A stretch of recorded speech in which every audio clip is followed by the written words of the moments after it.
fucked up too. Hey, welcome back to We Watch Movie. I'm Mike. I'm Jay.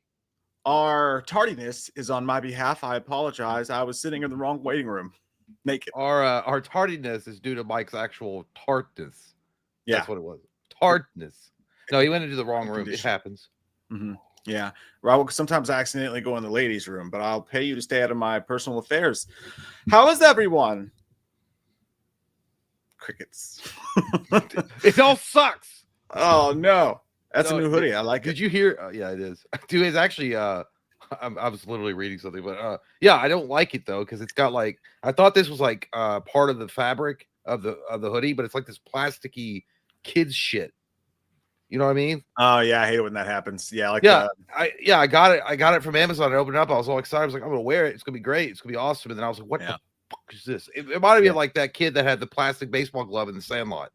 Not even a real one. Yeah. Wash it the first time you wash it, leave it like that. But after that, when it gets faded to the way you like it, start turning that thing inside out because then it'll just disappear. Yeah, some of those Amazon shirts washed inside out. Yeah, I got it on a firm, by the way, if anybody was wondering. I know no one asked, but I know that someone was going to ask. I did. I was actually reading an article.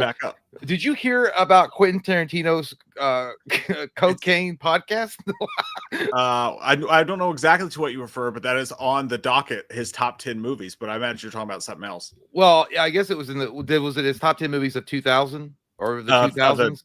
Century, yeah. Well, it's by the way, allegedly, I mean, he may not be on cocaine, and coffee may not be made out of coffee beans, right? But somebody's actually said it on Reddit. They're like, he's on the perfect level of medium, like right between just the right amount of coke and not.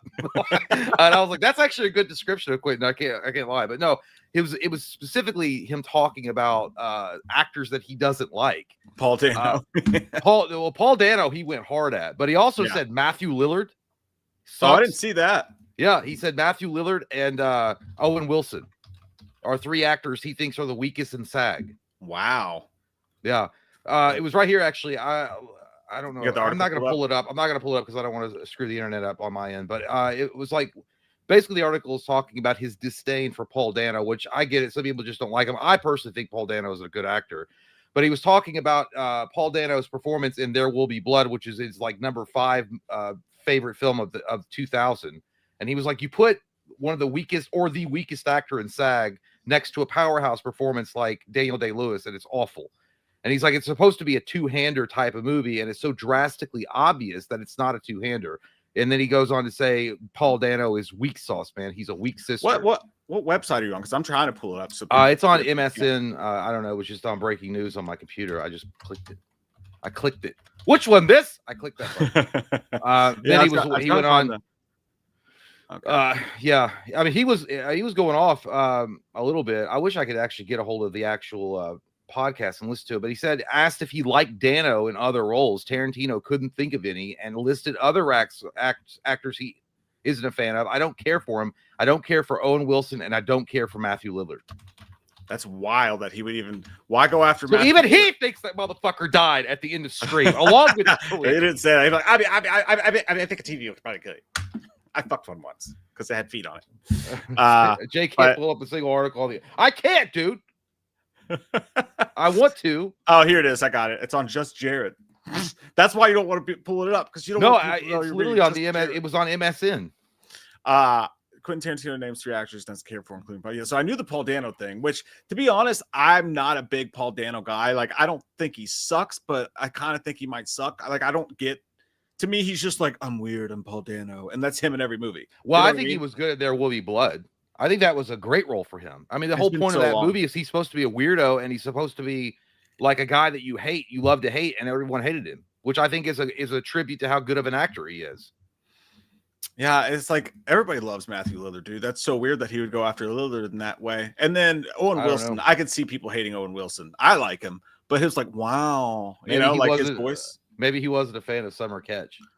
I think they should have focused on Freddie Pursuit. I mean, why do you have a joke in it? Why do you have a gesture? What is this? Just focus on Freddie Pursuit. Has Tarantino ever talked about Scream as a whole? I wonder what he thinks about the movie as a whole. Yeah, I don't know if he's talked. I mean, maybe, probably. I mean, there's a YouTube channel called James Whalen Bake Sale, which it takes various podcasts or interviews that other actors have given, and they asked him specific questions about certain movies. I mean, he's been on there a bunch of times talking about various films. I mean, he's the one that talked about The Exorcist and Halloween, and I don't think he's ever brought up Scream.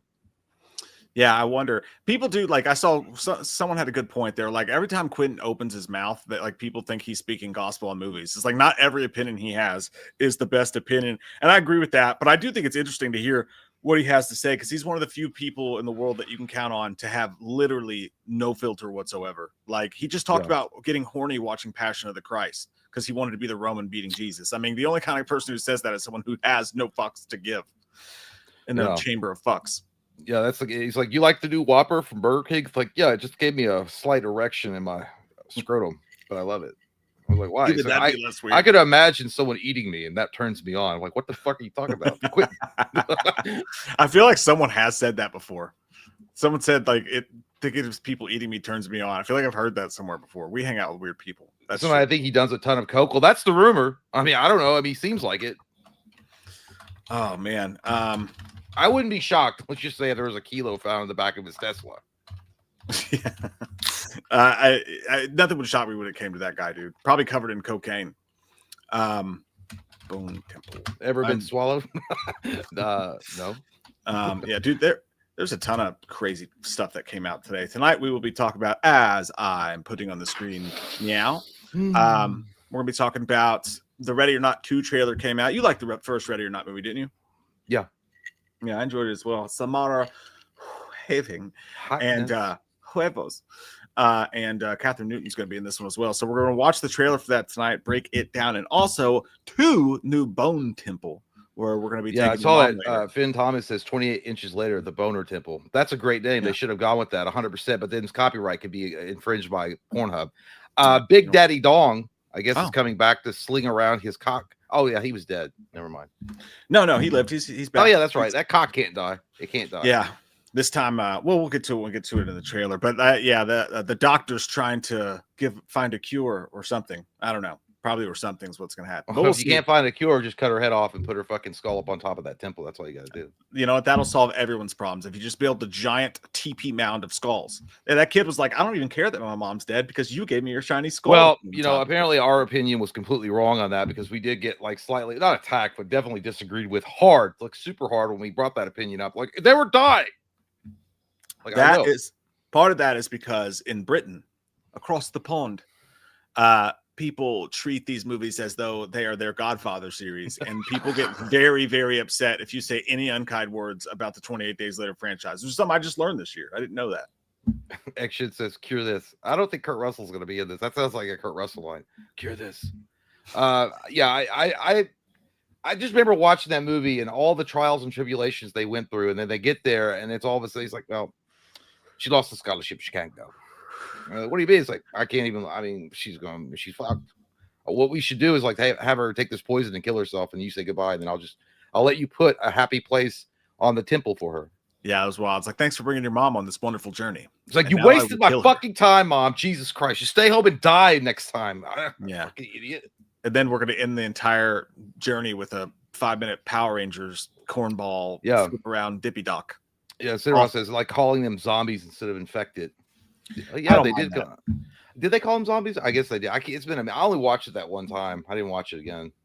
I think people who get upset about that are weird. No offense to you, Cineroth. I like you. But yeah, people are like, if you ever do a video and you're like, so the zombies are running, they're like, oh my God, they're infected. Jesus. I was like, zombies aren't real either. All right, Greg. All right. So it doesn't really matter. I can call them fucking purple dinosaurs. It doesn't mean that they really are in real life. It's all right. It's going to be okay. Have a Coke and a smile. Yeah. You know, have a happy. Not you, Cineroth. You're wonderful. I like the way your booty tastes. I mean, but what? By the way, I didn't know this. I know this is off topic, but have you ever heard of a group called Badfinger? From the 70s? I want to say yes. Dude, they have one of the saddest fucking stories I've ever heard in my life. Like, it was legitimate, like sad. Like, you know that song they used in Final Destination's Bloodline? Living with, I can't live if living is without you. That song? It's really popular. Air Supply made it mega hit. Those guys wrote it back in the 70s. It was their song, right? And what happened was that they got double fist-fucked by their manager. And by the way, their story apparently is like, if you're ever in a band or in the music industry in Hollywood, or whatever. This is like a cautionary tale. They signed a contract with Warner Brothers, and their shitty manager, who was a terrible human being, negotiated all of it. And what happened ultimately is that Warner Brothers gave them a really, really terrible contract. So the contract basically was saying for the next 3 years, they had to produce an album every 6 months.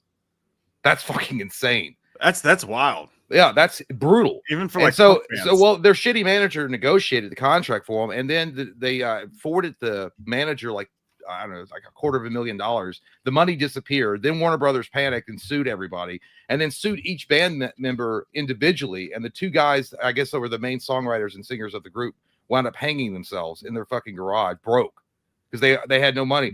The guy that fucking made that song a huge hit, I can't remember his name. He's the one that heard it on some like obscure album, took it, won a Grammy. It went #1 in the UK, #1 in the USA, like everywhere. And those guys didn't get shit. No royalties, no recognition, nothing. That's crazy, dude. That kind of was what happened with one of the Beatles. I mean, except for the garage part. But Shithawk, that's what I'm here for. Well, Jay, I was just in the middle of a sentence. It's fucking fine, all right?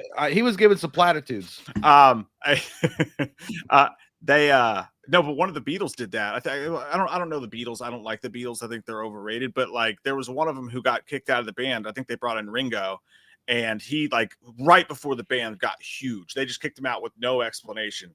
And the band got just absolutely ginormous right afterwards. And he ended up saying that was the best thing that ever happened to him, because he's like, if I stayed in that band, he's like, I'd be dead right now, because now I have a nice little house. I'm fine. But it's weird that you mentioned that, because there was they were associated with the Beatles. Paul McCartney had like a partnership with a group called Apple Music or something. This was before Apple computers, and that like they found Badfinger, and they were like helping them produce their albums and stuff. And then eventually they left him to go to Warner Brothers. But it's insane, like that. It really was a fucking sad tale. And by the way, someone said Jay knows random shit. I saw it on YouTube today, and I thought I'd share it with the class. I was gonna say what VH1 behind the music were you watching? Well, it's weird, dude, because I was thinking about that song for some reason. It popped in my head, and I looked it up on YouTube, and I was like, I couldn't remember who sang it, so I was looking it up on Google, and it popped up, and it was like the saddest story you've never heard about the band that actually wrote the song, and it was crazy. I don't have anybody else to talk to this about. Okay, what the fuck you want?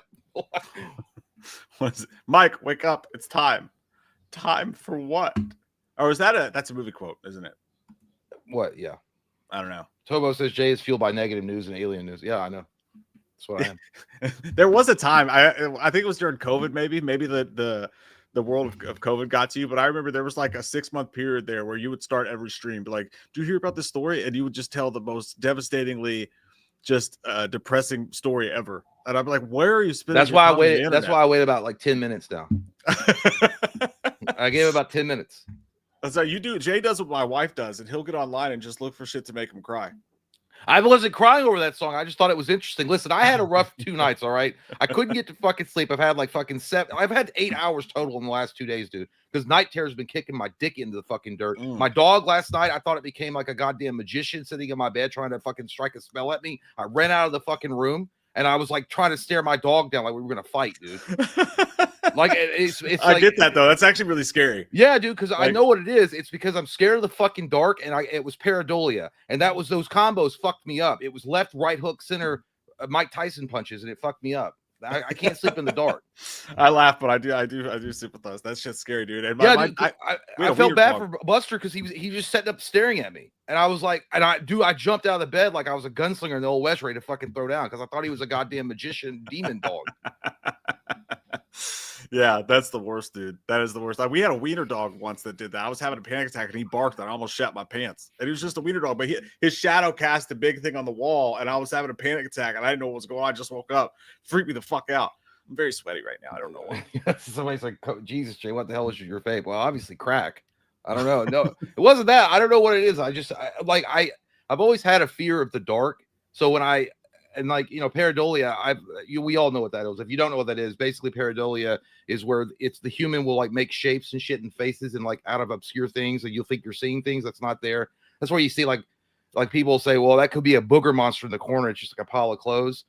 But yeah, so I think I think overwhelmingly the reason why that happens is because if I turn all the lights off and I'm sleeping in the fucking dark, it like sets my brain onto like a high alert and I get freaked out, and then the night terrors come and it's over. Yeah, and night terrors are the worst, dude. They actually do ruin your whole next day. You just like, no matter how much, even if you went back to sleep after that, the whole next day you'd probably be sluggish and fucking feeling like ass. That's what happens to me, at least. Yeah, Takes a piece of my soul. So I did whatever, what a normal functioning human adult did. I did a line of Coke right before we went live, and I'm ready to go. I'm ready to fucking tear its ass up. Yeah, I had to poop. I pooped earlier too. Felt good. That was rough. Yeah, I had volleyball last night and was extremely sore and slightly hungover, which is a bad combo. So today I poured an Epsom tubby time, and I just laid in the bathtub and stared at the ceiling for like an hour and a half until I was fucking prune. I was hurting, dude. It was bad. But enough of our trials and tribulations. How are you guys doing today on this eve? How's your night? How's your week? I want to say it's been a week, but it hasn't because we were live on Monday. Whoever was there gets extra points. 2 hours. No, that's not correct. Did you watch Stranger Things episode 2? I finished the whole 4 episodes, actually. How'd you like it? I liked it. I thought it was good, man. I thought it was, I think the show's running out. It's good that's their last season or whatever. But I think as far as last seasons and shows that maybe have gone a season too long, I think they're doing a pretty good job, honestly. I like where they're taking it, where it's headed, where it's going. Yeah. Of course, I don't like that you need a fucking decoder ring to figure out when these shows are going to come out and how to watch them. That's annoying. Yeah, I didn't watch it.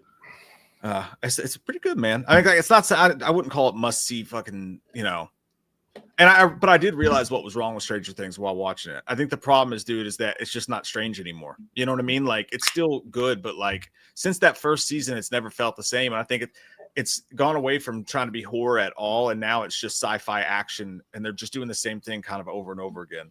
Yeah, I don't know. I saw the premise of it, and I know what happens at the end of episode 4, and I'm like, I'm good. Oh, I remember it makes perfect sense, actually. If like that storyline's been there the whole time. No, I know, but the idea behind a lot of people were saying that the 2, 3, it was episode 2 and 3, and a lot of episode 1 was filler. Look, you could have watched the beginning of episode 1 and then the last half of episode 4 and completely fine. It's like the main criticism a lot of people were giving it was that it was stretched out to fill time. I thought maybe episode 2, a touch of 3, but I enjoyed the planning and stuff that was going into it, and I think it's leading towards something really cool. I like what they're doing, trying to find Vecna and all that. That's all I'll say. I won't spoil it for anybody. But actually, the end of episode 1 was fucking badass. That was some of the best Stranger Things stuff I've seen in seasons of episode 1. So. And then, yeah, there is dumb stuff though, dude. Like they really do some silly shit. Like they nerf the Demigorgons when they're going up against someone they like, but then when they're not, a single Demigorgon can take down 100 armed military men who are shooting right in its face. But like a drunk mom with a wine bottle can fend one off for like 20 minutes. It makes no sense. Well, the only thing I did was I beat Terrifier, the video game arcade. I beat that game. Oh, how long was it? It could have been more than 2-4 hours. It's a fucking super short game, but it's fun. I don't know about how much of a replay value. I don't know. I mean, it was cool to play it the first time. I don't know if I'll ever play it again. Maybe I will. I don't know. But then Marvel Cosmic Invasion came out. I'll call down. Very good game. Very nice. Very nice. I played the shit out of that. Is that one of those like free for alls you can just jump in and play online, or is that like you can team up with other? It's like a 2D arcade side scroller. The guys that made Teenage Mutant Ninja Turtles, the game that you played, are the ones that made this. Okay, that makes sense. I bet that is pretty fun. And then I think next week or December 12th comes out the Terminator 2D No Fate. What I was trying to say actually though is it going to cost me money to play the Marvel game? I think it's $30. That's not the worst. No, it's not bad. I mean, it's a long game. There's a lot. I mean, there's a shit ton of characters. Like you can swap out costumes. I like it. I watched Stay Alive for the first time. Speaking of video games, you ever seen that one? It's the one where if they die in the game, they die in real life. It's like a mid-2000s. Yeah, I bet Frankie Muniz really wished he actually forgot that movie because he forgets. He has the thing. Yeah, that movie sucks dickholes, dude. Like that movie looked incomplete. I remember watching it as a kid. I'm like, why does it look like they're still filming it? Why did they release this shit? It wasn't what I would call good. I mean, and again, like I went into it with the lowest of expectations. So some of it I enjoyed. Like that opening was pretty dope. And some of the video game monster stuff was pretty cool. But overall, as a movie, it's a big old stanky turd and dark. I just hate that. I don't know why I didn't like it. That movie just blew ass to me. But yeah, it's been a long time since I've seen it. Yeah, the only reason I liked it a little bit was some of the video game stuff was fun. And it was nostalgic because it was full on mid-2000s. And there was a lot of, how should you say this appropriately, hot ass. Like the mid-2000s used to do it, Yeah. I like to do it. to men. What? That's and then I don't know if it was in the docket today or not to cover it, but Doomsday. Did you hear about the Doomsday trailer? On the docket today. Doomsday trailer? No. Well, it could potentially. Well, we'll have to talk about it because I don't know what your plans are, but it's a possibility that it could be premiering on Sunday. That would be hot and steamy, sexy. Why would it premiere on Sunday though? Well, there's rumor. So I think there was speculation that it was going to premiere on December 19th, which I think is when Avatar is releasing. I don't remember, but I think that was the big thing. But then it's circulating now that they may dump it on us earlier than that to get more hype for it on the 7th. That's what I was going for, by the way, Benny. Thank you. No appeal on the docket today, just my own shell. Yeah. So the only time they typically will do that, right, is if there's a big game like an NBA Finals game or something, they'll drop it. But I'm trying to think of if there's any big sports this weekend. I don't think. I mean, it was trending. Let me see. What I don't remember which one I read that said that. Let's see, trailer. I know that there's supposed to be 2 really big trailers. The Odyssey, Christopher Nolan's Odyssey, we know is already attached to Avatar, and then I think there's another big one that's already attached to Avatar. So I wouldn't think it'd be attached to Avatar. Okay, so this is from Geek Tyrant. Thanks, Carlos. Supergirl is attached to Avatar. Fire and ass. Yeah, it stinks. For the last month or two, it's been heavily reported that fans will see the first Avengers Doomsday trailer in theaters with screenings of James Cameron's sequel Avatar Fire and Ash on December 19th. While this may still be true for the big screen viewing. You were lying, man. That pulling up that single internet thing really does fuck your shit up. Alex Perez. I don't know where you left off, so I cannot continue reading. But it's wacky, dude. I think it's the ads that play on your screen. Maybe James Cameron found out I called it Avatar. Jay was in line, folks. Those news stories really fuck up that computer. But again, according to the Cosmic Circus, right? There he is. You weren't lying, man. I don't know if you could hear me or not, but motherfucker. Anyway, the goddamn trailer might be premiering on the fucking 7th at 7 Eastern Standard fucking time. All right? Fuck it. That's what you need to know. So maybe keep your eyes and ears open, little girls and guys, because the fucking trailer might drop on us. Fuck you, goddamn Spectrum motherfuckers.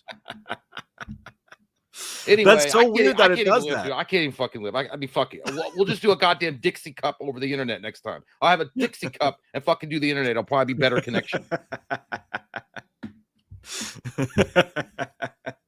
That was a good. But anyhow, my point. So that what I was saying before I was so rudely interrupted by the motherfucking Spectrum guys was that what it said was there's a goddamn rumor reported by CBM, right? Cosmic Book Movie News shithole fucking sandwiches. I don't remember their goddamn name now because I'm pissed.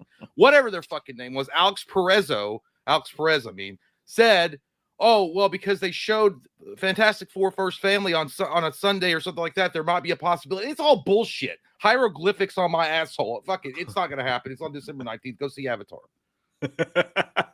Yeah, I hope it comes out Sunday. That would be fun.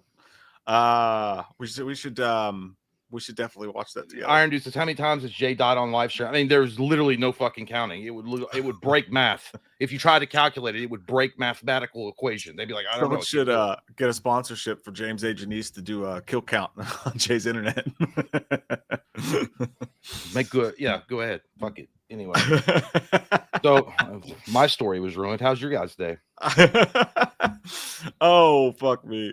That's great, dude. I'm trying to pull up the chitty chats. It keeps fucking up. My shit's fucking up too. Here we are. Menswear. Homo says, watch it come out on Christmas Day. Well, it's supposed to come out on December 19th, like in front of the Avatar movie. So I'm sure that's actually going to still happen. Yeah, I'd be surprised, honestly. But I mean, with 2 big trailers already dropping that day, I wonder if they would do it. But anything could happen. There's rumors that the Scream 7 trailer is going to come out tomorrow. Well, let me know how that goes. There's no There's no solid source behind that. It's just a random internet account. So I'm definitely not going to be, canceling any plans, but we'll see. Anonymous, Hip Hop Anonymous says, let's go back to our. I watched that scene in Big Daddy the other day when he's like, why would he do that? He's like, you calling me a liar?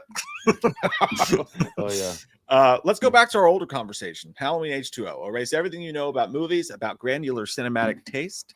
It's 1998. The door closes, thunder claps. The Halloween theme starts. The outstanding orchestra swells over Dr. Loomis's intro. Is there a question to that, or are you just like literally giving us the description of the opening? That's awesome. You just wanted to say granular cinematic taste. Like look at all these words I learned over the weekend. I like and not have it be followed by a girl walking away. No, I'm just kidding. Honest to God, though, like you do have a point, whatever you're trying to say. I think I get it. I do that all the time because I get it from Robert Downey Jr. in Iron Man 2. He's like, what I'm trying to say, if I'm saying anything, is that I don't know why that always sticks in my head, but you're right though. That movie maybe kind of ass cheeks in certain formulations of the word ass cheeks, but back in 1998, sitting in the theater watching a Halloween on the big screen, that felt nice.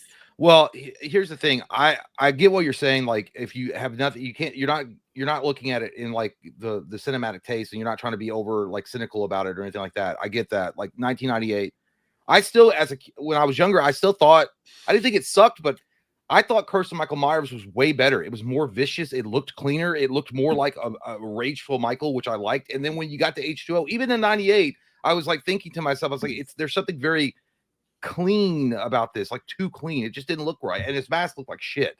I don't care, dude. Like, you can watch that movie a million times, and I understand people like it for various reasons. And a lot of it's sentimentality. But at the end of the day, that fucking mask looks like shit. Yeah, and that kills it. I mean, it kills anything. Even H4 would have been way big of a banger with a better mask. Not Sean Higginbottom says H2O continued ignoring shitty masks. Then we see it introducing Josh Hartnett, music by John Ottoman and Marcos Beltrami. Then snack on some popcorn, push through. Now it's Laurie Strode and Michael face to face. Then several minutes later, this continues. By the way, moments later, Laurie breaks. So, did you go to Chat GPT and like, can you give me the plot of H2O, doing? Sean? I mean, we appreciate it. Stretches across the ground, the music's playing for the last time. Michael is pinned. One swing, the original theme plays, it's over. And then Sean is on many acids. That's what's going on here. He partied with Supergirl. Power to you, Sean. I don't know. I mean, were you on the toilet when you wrote this? It's cool, though. Like, I mean, I have more. It's like, please stop. Jake says, hey, Mike, are the Bears the team you hate the most? I know the 49ers give you hell for a while there. My Seahawks also had some crazy games with the Packers. Oh, God, you're giving me PTSD.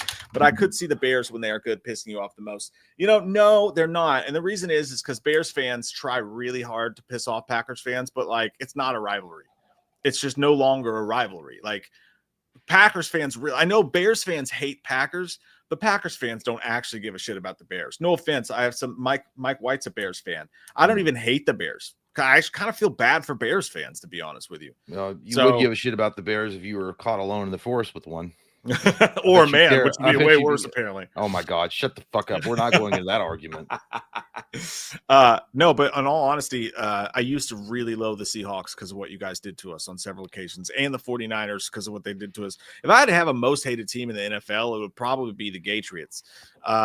You got to watch them. You don't know if they're going to score a touchdown or score in your ass. This is Patriots. Yeah, like that. I don't like Vikings fans or Vikings either, but yeah, it's the Gatriots, dude, because they, it really pisses me off that they're fucking good again already. Like, you guys didn't even have to wait. You know what I mean? You didn't have to fucking wait like, what is it, fucking 5 years, and now they're 10-2 or some shit. This is garbage juice. They just beat the fuck out of your Giants the other night, by the way. Yeah, I've never like actually like solely focused on one team like I despise. I would say I think the most boring team I watch, and I know it might piss off some people, I just think the Cleveland Browns are boring. I don't know what it is about them, dude. I don't know what it is. I just think they're boring as fuck.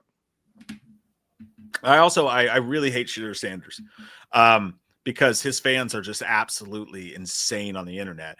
Like, dude, they've tried to say he dropped in the draft to like the 5th round, right? Because it's an attitude issue. Like he showed up. There's all these reports of him just showing up to meetings unprepared. His dad's Deion Sanders, and he acts like he is like, dude, he has his own clothing brand called Legendary because like he hasn't even like this is his first year in the NFL, and he's his team fucking sucked. Colorado sucked, and he would show up on the sidelines like flexing his Rolex to people, just like the total wrong kind of attitude you want.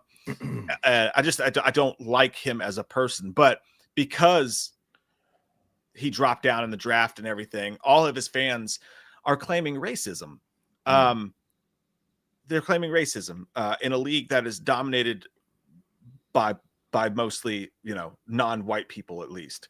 Like, it's insane how many black quarterbacks there are in the NFL that people root for on a daily basis, and it's never been an issue. But, this one guy, yeah, it's actually racism. We're all just really racist, actually. That's the problem. I'm like, you guys are delusional, psychotic delusionals. It's insane. But that's a whole nother thing. When are you supposed to pick up your pickup truck? Yeah, well, it's right after I get my white wardrobe, Really got Mike's one of those who's like, have we given the blacks enough? What the fuck? They own the goddamn NFL. Jake says, by the way, I do hate that shit though. I do. If they're already like screaming that it loses all meaning when people overuse that shit. Yeah. For no other fucking reason than like they just don't like you, dog. It's not because you're black, white, or in between. It's because you suck as a human being and they don't like that. Maybe that's why. Because you fucking suck. Well, yeah, dude, like he went out and played. I don't know anything about him. I'm just saying, like, if his actions have got people to be mad at him because he's like showing off Rolexes and pretending he's a badass, they think you have a small wiener and you're overcompensating that by trying to be a badass. And they don't like that. He just seems like a douche to me. Like, it don't matter if you're black or white. But again, I don't know anything about him. But, I don't hate him nearly as much as I hate JJ McCarthy, who's white as the day is long, with his fucking corny ass 9 shit. White as the day is long.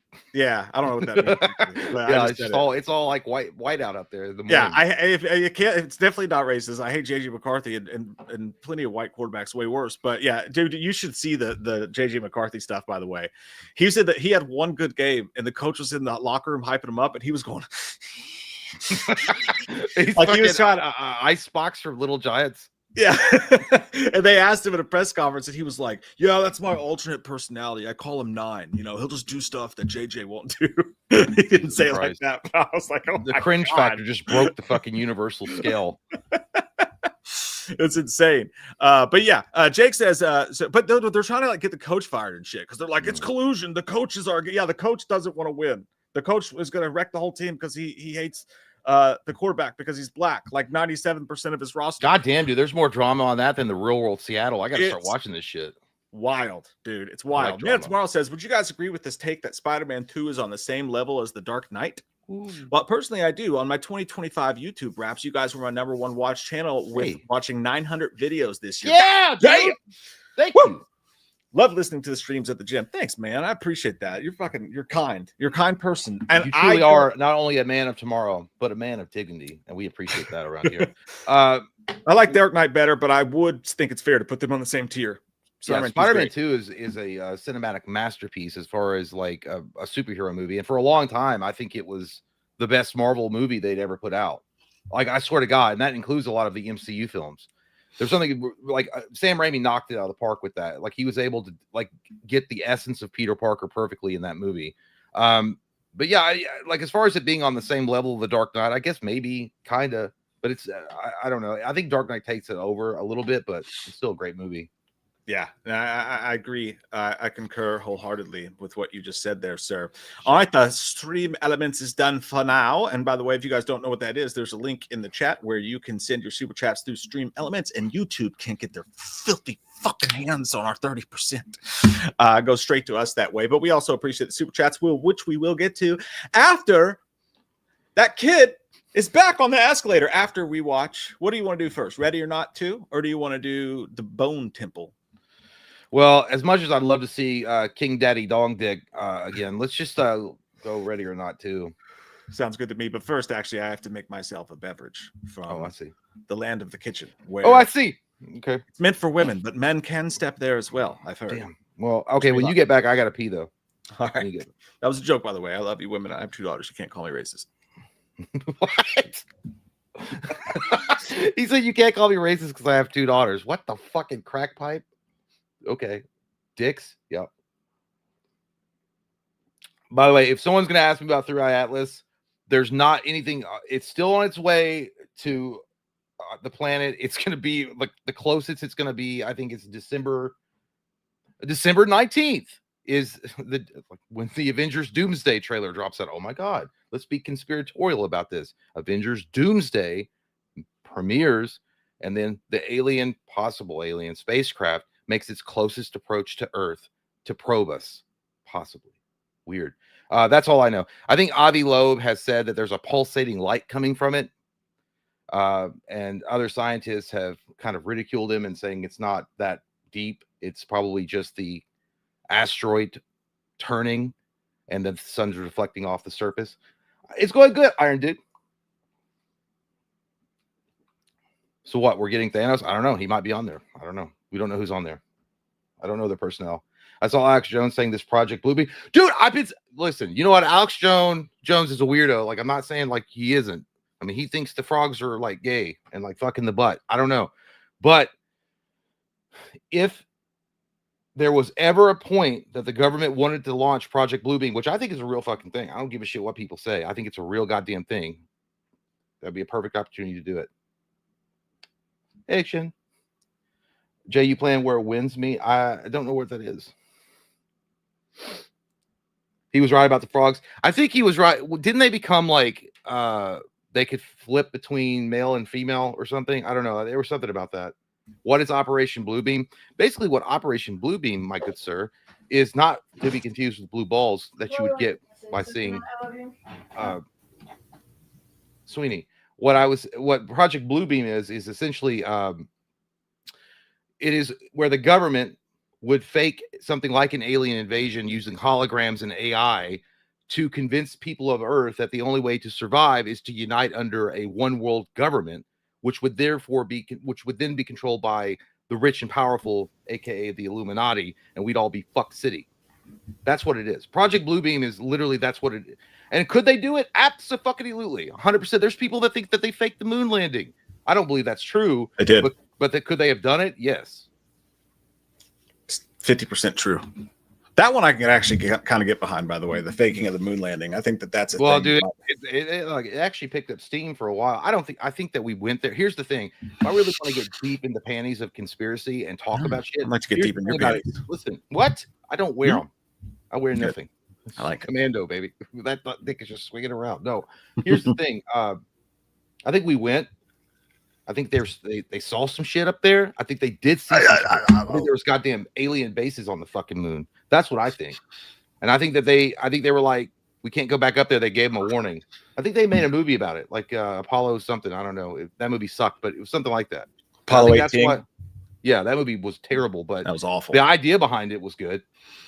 I mean, dude, there's recording of Armstrong or Buzz Aldrin or something like that, literally talking to NASA. It's like, my God, they're looking at us or they're watching us. Yeah. Who the fuck are you talking about? I believe. Was General Zod up there? I don't know. I do. I believe both. I believe both could be true. I'd rather have the aliens one be true. Buzz, yeah, Josephine's not lying. Buzz Aldrin punched people in the face when they say that. I think they went. I don't think that they didn't go. I think we literally went to the moon. They saw. Let's try that shit on me. Yeah, he probably beat the fuck out of you if he was still alive. Tell Buzz. Still alive? I don't know, but they went up there. They landed. They saw some shit. Possible spacecraft or like aliens that already had bases established, and they were like warned, "Don't come the fuck back here, or if you do, we have like a landing zone for you to go explore." I don't know. Except for they said it like, yeah, they chittered at us. You get back on that goddamn planet. It also says, "In the hear music near the moon." I don't know. There's a lot of crazy shit around that whole moon landing. If you go back and really deep dive into it, there's all sorts of threads that you could get on about it. But yeah, dude, there was music. Apparently, like I said, Aldrin or Armstrong was talking to NASA and told them, "Hey, they're watching us. My God, they're looking at us." And that was supposed to be a private call to the actual personnel in the control room of NASA. Yeah, dude, I think there was something 100% that NASA covered up. Their nips were huge. Oh, ships. Action. You think aliens would make an OF? Of course. Why not? If they fucking came and like, yeah, like let me see that blue dick. I want to see it. Imagine the aliens coming here and some of them are like, hey, the chicks are pretty hot. And they're like, dude, they take pictures of themselves and put them online naked. And the aliens are like, oh. Chronicles of Sarnia says, so Jay is calling himself an alien. What are you talking about? I didn't say I'm an alien. How would I be an alien? You've given yourself up. I could be Agent M. Like if Jay was an alien, he'd have way better internet and better hair. I would make sure that my hairline would not be like Count Dracula. All right, but I gotta go pee. I'll be right back. Enjoy it. I hope you have a great time. I just want you to know that. I hope you have a great time. And here in just moments, guys, in just moments, Jay's gonna be holding his own dick in his hand. We know that. Like, we know that that's gonna happen. Probably about. Wait a second. About right now, Jay's massive dong is in his hand, feeling it, probably rubbing it a little extra. You know, it's happening. It's happening right now. Can you feel it? Can you feel it? I could feel it. It's weird. It's weird to know that. You know, our friend is touching his wiener right now. Yeah, it's the kind of content you come here for. 3 people just left. Like, dude, I just wanted to see the 28 Years Later trailer. 2 more. This guy's talking about his friend's massive dong. Oh, now that we're all aroused, we'll get ready for this trailer. Oh God, I don't know what's wrong with my brain tonight, guys, but we'll get in the groove. We'll get there. We'll hit the mark. I promise. 911. Oh me. Oh no, we didn't say 20 years ago. We're do the Ready or Not trailer first. That's what we're gonna do first. We also got to go through Quentin Tarantino's top 10 movies because some of them, you know, are all right. I'm kind of mad about the lack of Freddy Got Fingered. I feel like Freddy Got Fingered should be on everyone's top 10 list of the century or whatever, of the 21st century, because that just, I don't know, just like, it's like having a great fucking Christmas star on top of the tree. It just stands out and just makes your list better. I love Freddy Got Fingered. Daddy, would you like some sausages? Do you guys have your Christmas trees up yet? We put ours up on Sunday. Also put up lights. That's right. I'm a responsible father. I got that shit done. That's right. I'm proud of myself. Went out in the cold, braved the conditions on a football Sunday, no less. I did. You guys putting up a Christmas tree? Yep. Where do you guys have like a fake one, or do you guys get a real one? It's super small and depressing. It's just not out of the box yet. Yeah, it's sitting right next to me. Actually, we just haven't had a chance to put it up. I like it. If I could have my druthers, I would just get one of the small ones and just like, because it's so much easier. Just put it in the corner. I just got to be a real one for me because I like the smell. I can't do that fake shit. The fake ones, it just ruins Christmas for me. I don't like the fake ones. I need a real tree. Go out and cut it down with my dick. All right, let's watch this trailer. Illegally. What? Yeah, it's not fair unless you do it from that's the plot of a movie. I think it was wasn't in National Lampoon's Christmas Vacation. Didn't he go out and cut that tree down illegally? And there was like a squirrel living in it. Yeah. That was. It's also in Christmas Horror Story. I think that happens, and they end up taking like a duplicate of their son home or something. I don't know. Can you guys hear this? Yes, I can. Okay, so we have sound. We have sound. By the way, I'm going to turn these down a little bit because I've noticed in the replays when we play a video, it's like super fucking loud. It just comes out super loud. So if this is too quiet, let me know, but I'm going to turn down the volume just a tidbit. Ready or not? 2. Here I come. I didn't see. Are we really going to play that? Ooh. Thank God it's over.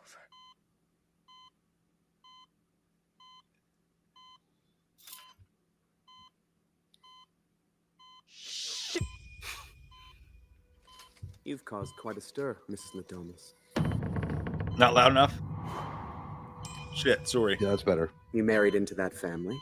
Now Oh my God, dead. it's fucking Frodo. What you didn't know is Here. that this goes far. I'll start it again. I didn't mean to. I was afraid that might happen. Here we go.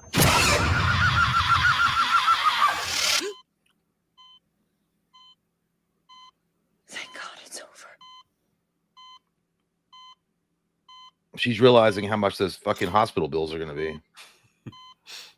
Shit. You've caused quite a stir, Mrs. Ladomas. You married into that family. Now they're dead. What you didn't know is that this goes far beyond them. By surviving hide and seek, you've triggered a new game. This time against the High Council families. Double or nothing. This part will be familiar. They will try to kill you. Welcome to our home. Sarah Michelle Gellar. Buffy! Hunters, may the best family win. Skippy screams. The game begins in 5, 4, 3, They all look like GTA fucking villains. 1. I'm not playing. Okay. Brunella, No. kill the sister. No, God damn it, don't hurt her.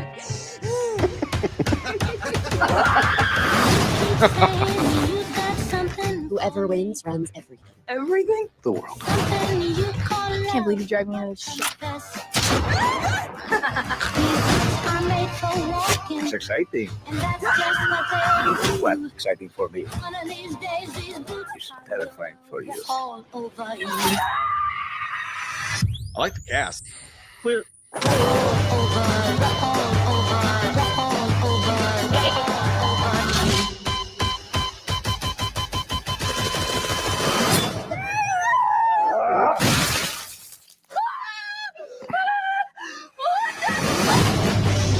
Spoiler alert. That's pretty good. Yeah, it's all right. That's pretty good. That was David Cronenberg in there. I saw him in there too. His first acting role since Jason X. I'm sure he's done more stuff since then, but that's what I always think of when I think of him. Yeah, dude, it looks good. I mean, it looks like a good follow. It's by Radio Silence. They're coming back to direct it, which is good news. And dude, the cast looks fun. I love that Buffy's in there. I like that. I don't know like any of these damn people's names for the most part, but I know their faces. Like I know that dude right there in the center. Like, what is he from? I don't know, dude. That guy looks like he sells dentures on TV. Like he looks like one of those dentists that you see like that pop up on a YouTube ad. He does. I can see that shit. I'm trying to look up his name. It's Sean Hatosi. That's not the name I was looking for. I don't know Sean any of Hatosi. these people. He's in the pit. He's in the faculty. He's Stan in the faculty. He's the jock. Okay, That's who it is. Yeah, that makes total sense. And this dude Hunters, well, may the best family look win. whose internet's taking a dump now. Skippy screams. Well, stop it, you piece of shit. Not done buffering. Anyways, yeah. So yeah, I mean, honestly, I thought it would have made more sense to me if when she looks down and she has her hand handcuffed to the thing, if she was like shit because she got arrested because like they blamed her for the deaths of all those people. Because you always wonder how those movies work. Like when the heroes at the end of the movie covered in blood and standing there, like the police are going to have questions. I think that would have been a more interesting situation, but I don't know how that turns into another horror movie. I think it'll be fun. It'll be cool. It kind of just feels like though, why? It really didn't need a sequel. The way that it ended was badass. Her smoking a cigarette or whatever, just that she survived. It was a fun movie. I liked it a lot. It was a cool black comedy type of film. I don't really know why there's a need for a follow-up, but okay, I guess it'll be all right.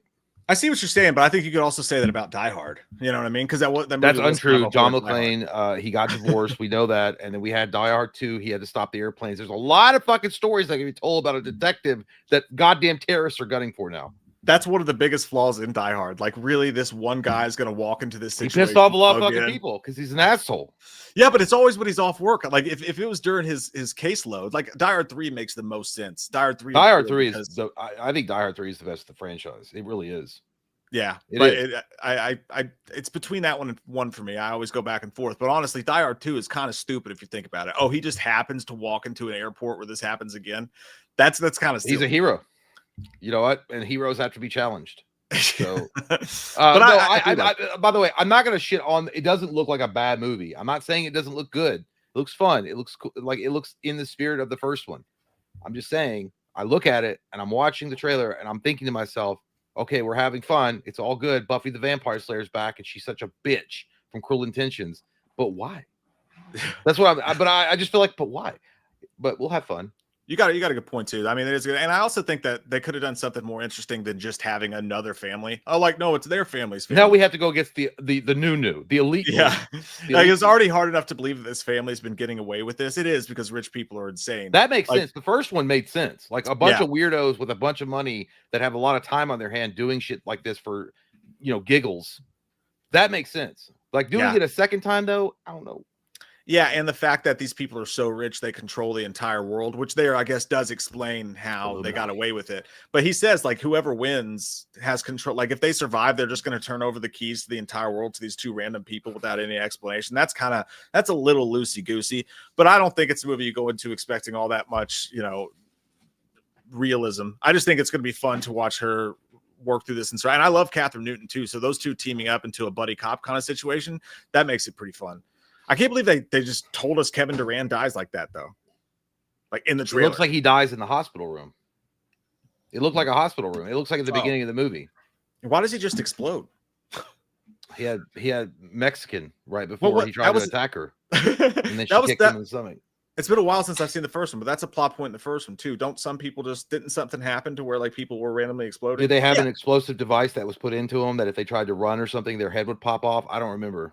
No, like someone who's seen it more recently than me tell me, because there were people randomly exploding in that movie. I just can't remember. Yeah, at the end, man. I can't remember why their heads were exploding. Dude, I gotta be honest with you. I don't know about something like Elijah Wood. He's so fucking snooty and snarky. Sometimes I'm just like, dude, you have the most punchable fucking face in the world. I don't know what that is. God, it's perfect for that role, though. You know what I mean? Yeah. He just looks like one of those Disney adults that just never fucking like lets up. Like he runs up to Peter Pan at Disney World. I'm like, can you tell me a story? Like, I don't know, like something weird about him. Thank you, Stacy. That's right. So that's got to play into this as well. Then I forgot about that. That changes everything. Actually, they had to kill her. That's right. It's been a minute. It's been a minute. That's what it fucking was. Okay, thank you guys. We're shitty at this. We suck at our jobs. Well, no, it's an honest goddamn reaction because I'm thinking. The first movie was fun. I don't remember much about it, but I remember it was a good movie and I enjoyed it. But I remember watching it like, there's no need for a sequel. Yeah. Where's the sequel for Cabin in the Woods? They're thinking about it. That movie made money, right? Why didn't they ever make a sequel to it? It had one of the biggest cliffhangers, like in the last 10 years or 15 years. One of the biggest, not the biggest, but one of the biggest. Because the fucking goddamn giant monster demon's coming down to slam his dick on the world and crack it open because the virgin wasn't sacrificed. And that's how it's. I guess the world just ended, and that's the way it is. I don't know. Yeah, I guess they're probably worried that movie was going to turn into more like a fantasy type of situation, like crazy special effects and stuff like that. Yeah, probably couldn't do a sequel to that. I was going to say they never did a sequel to Cabin Fever either, but they did. It just wasn't that movie. Yeah, they did. I think they did like 2 sequels to it. Yeah, but I watched that movie based solely on 2 things: the fact that it's a fun survival horror movie and the cast. I love that cast, dude. From Sarah Michelle Gellar, Catherine Newton, Samara Weaving, all those people. That's going to be fun, and for Radio Silenced. I think that's going to be a good movie. All right, on to next for you. There are 2 trailers. I don't know if we'll watch both, so we'll start with the regular one. They pretty much have the same stuff in them. There's some extra stuff here and there, but 28 years later, The Boner Temple. All is invited. My favorite place to camp. Yeah, I'll bet. I can feel the jizz. What? This is a memorial to the dead. So, is this all you're doing? It is. Are you Old Nick? Old Nick? You mean Satan? Yes. Gingivitis is the number 1 cause of tooth decay. That's what I hear. Old Nick released his demons unto the world of man. And the world of man fell before the demons.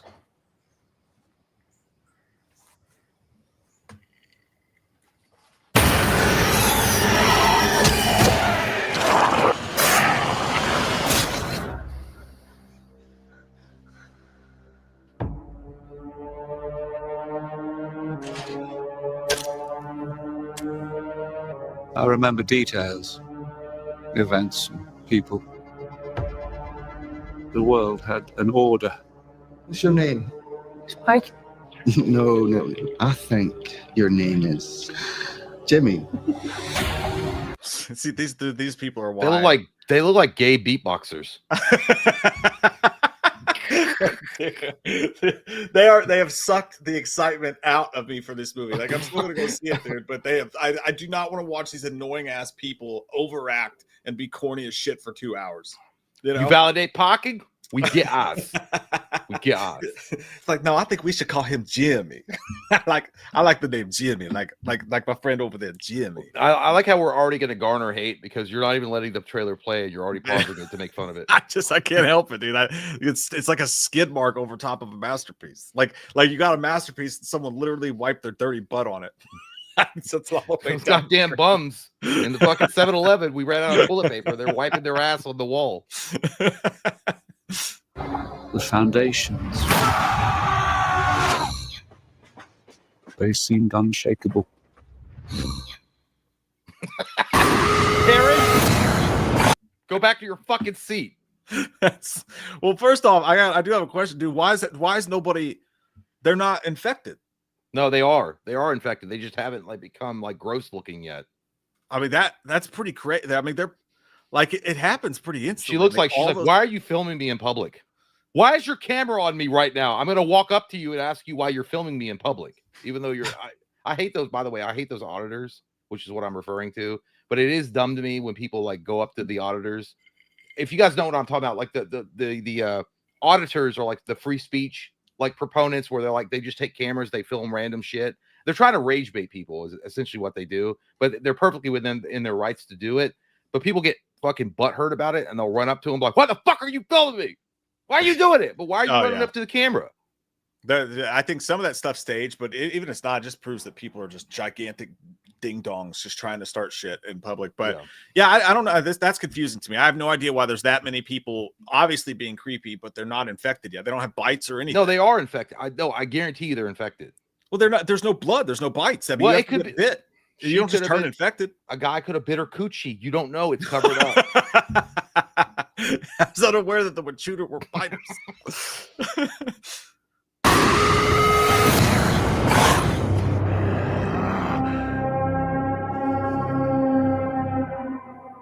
Those traps. Sir, would you like some lotion?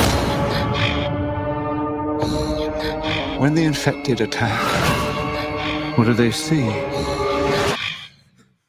A huge dick coming right at him. Motherfucker looks like Andrew WK. Yeah. Imagine that, dude. That dude looks like he's getting ready to get prison rape for his bar of soap.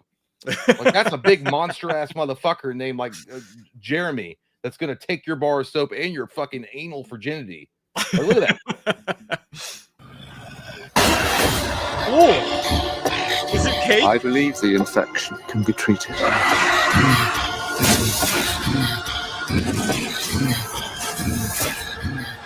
So there's a cure. And now, a leap into the unknown.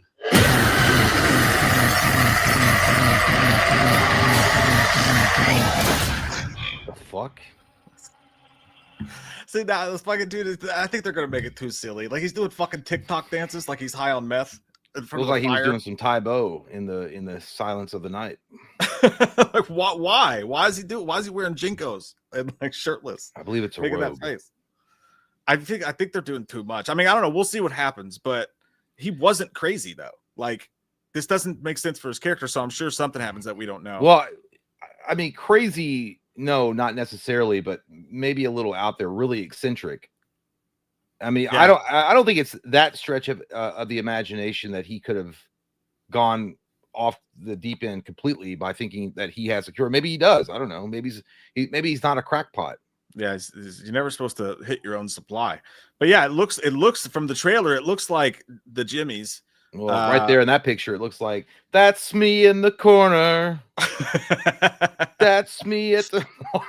I don't know the rest of the words.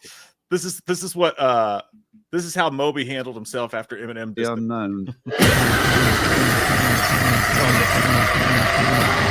Why? Yeah. What? Jesus Christ. I just do. You talk about a punchable face. That looks like Corey Feldman when he found out that he was kicked off Dancing with the Stars. He was like, "They're a wolf pack." Oh yeah, I didn't notice his cross is upside down. What a fucking turd.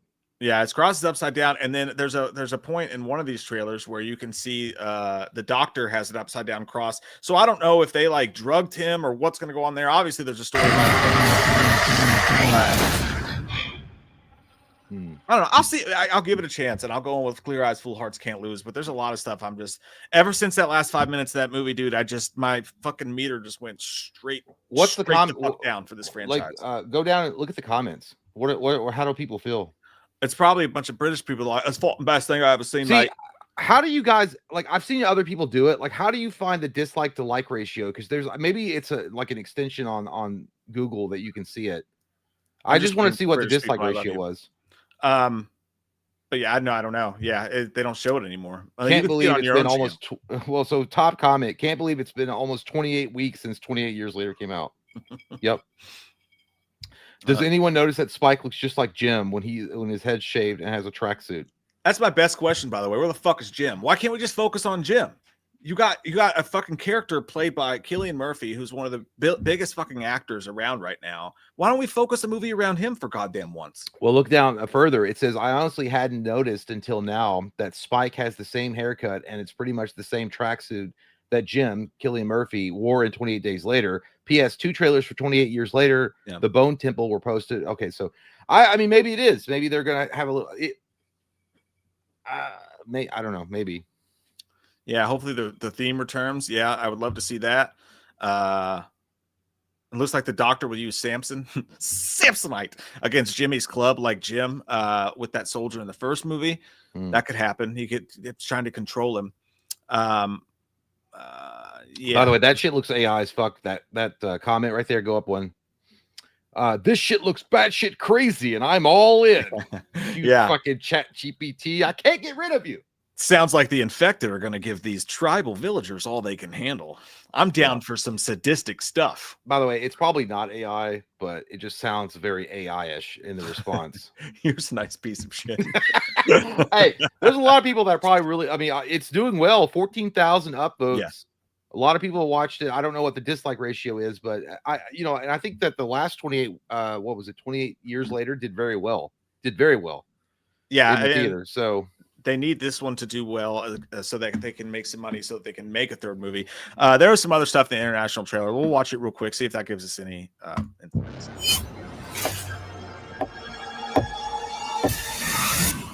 So corny. God, I bet his breath smells like straight. I've been developing an idea about the nature of the infection.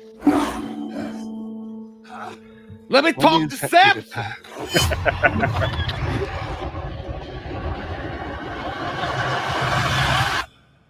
What do they see? Giant he grabbed his dick instead of his shoulder. What do you mean? What do they see? They see that huge dong coming out of him. Father.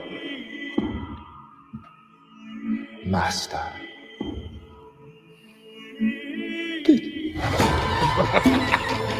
We travel the land. It's Korn on their way to play an outdoor festival. Yeah. We search for souls to deliver to hell. Are you going to leave? No. Not until you hear my rap album. But obviously we're going to kill you first.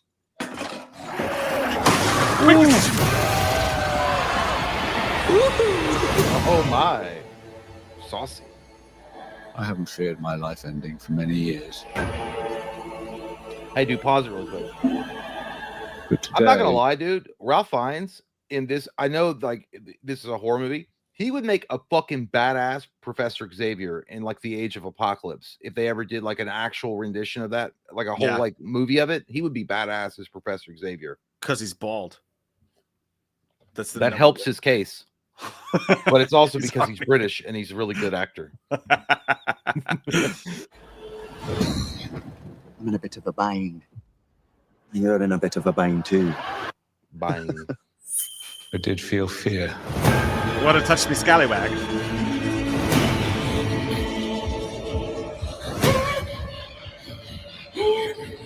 Now, a leap into the unknown.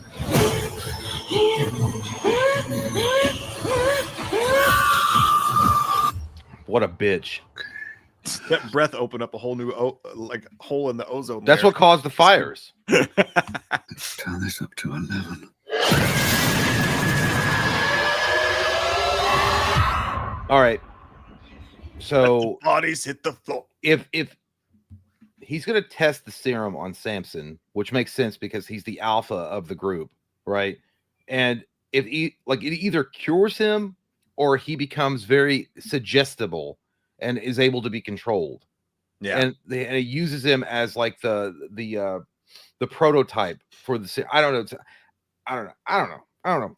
Maybe he goes through this whole wicked shit to try and stop the virus or do whatever test he wants to do on Samson, and it fails miserably. And maybe Samson kills some innocent people or whatever, and the doctor finally cracks a nut. And then he's like, that's it. I'm going to go fucking dance in the woods and blow powder all over everyone. Yeah. And the fucking Lord Farquaad motherfucker dressed in the Adidas gear is wondering why somebody's not listening to Run DMC and he's screaming about it. I don't know. I know there's a whole thing about his character, and I think it was mentioned when we did the review for the first movie. And isn't he based on a serial killer or some shit like that in England or some kind of notorious killer? Not a serial killer. It was the guy was a TV personality, and everyone in Britain loved him. And there was rumors that he was doing gnarly shit. And they even gave him access to like all the mental hospitals. And it turned out that he was a huge scumbag. After he died, it finally came out because people stopped protecting him. And it came out that he did all sorts of awful shit to people, I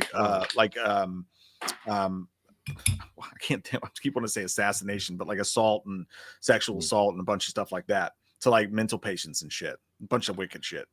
So he was like a Harvey Weinstein. Yeah, but kind of like in a way, but yeah, not really.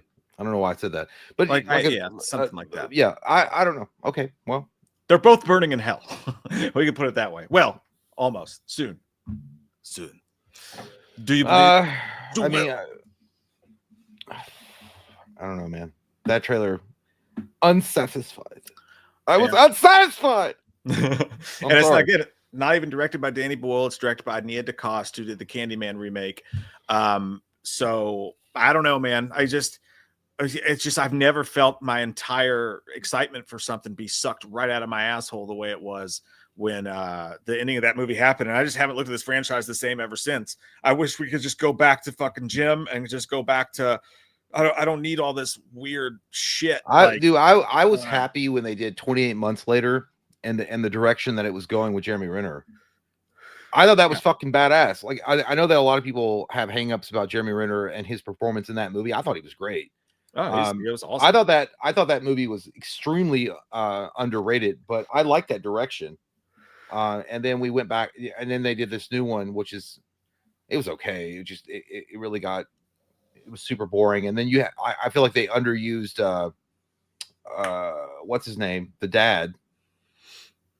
Oh, Taylor Johnson. Hawkins. What? I don't remember his name. That guy was. I do like him though, and I feel like it was underused. I don't know. I mean, I'll see this movie too, but I don't expect much from it.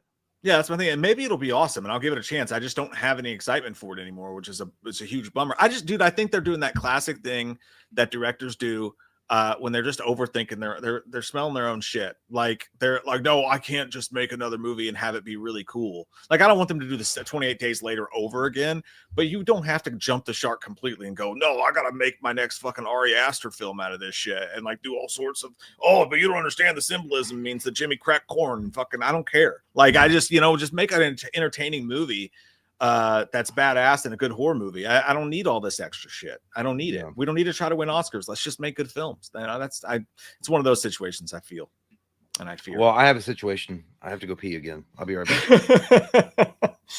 Someone's got a shy bladder tonight. But yeah, No, I know I seem like a huge bummer when it comes to this franchise now, but I mean, it's just the truth. I've never had an ending to a movie disappoint me quite the way that 28 years later disappointed me. And I liked the first 80% of that movie, man. I thought it was really good shit. I thought it was well filmed. They did some amazing stuff. They added on to the lore in cool ways. I love the alphas and their gigantic wieners. All of that stuff was really fun, and it's super cool the way they filmed it and stuff. But you know, this one specifically seems like a retread of the last movie we just watched. Same everything. That doesn't feel like they're pushing the needle other than with whatever weird crack they're doing with Jimmy Crack Corn. So, you know, I don't know. It's exactly, this is muscle milk. It's clear muscle milk. That's all it is. It's Patron. And the reason that I got the Patron, I don't know if you guys do this or not, but I do this every single year around the holidays. You can find your favorite spirits for the same price. But during the holidays, they come in a big box and they come with extra gifts. If you get Patron, it comes with 2 free glasses. If you get Maker's Mark, they come with a free glass, and like one of them comes with a cool, like old-fashioned kit. It's amazing. It's way funner to buy your spirits when they come with free shit. So I get really excited to buy spirits around the holiday season. Yeah, fancy. Thank you, Eggshin. It is fancy. I feel that way. It's $40 for a bottle of Patron. That's not bad. You get 2 free glasses. That's what I tell myself at night. How do you sleep at night? Yeah, I don't know. I hate it. I feel like a huge bummer. I was really happy that I actually liked Stranger Things because, you know, I always want to, you know, but if you don't, you got to be honest. Everyone's like, you're always negative. It's like, dude, if we're not being honest. And also, I'm more positive about movies than I am negative. So eat my ass with a spoon, Greg. Okay. Who said that?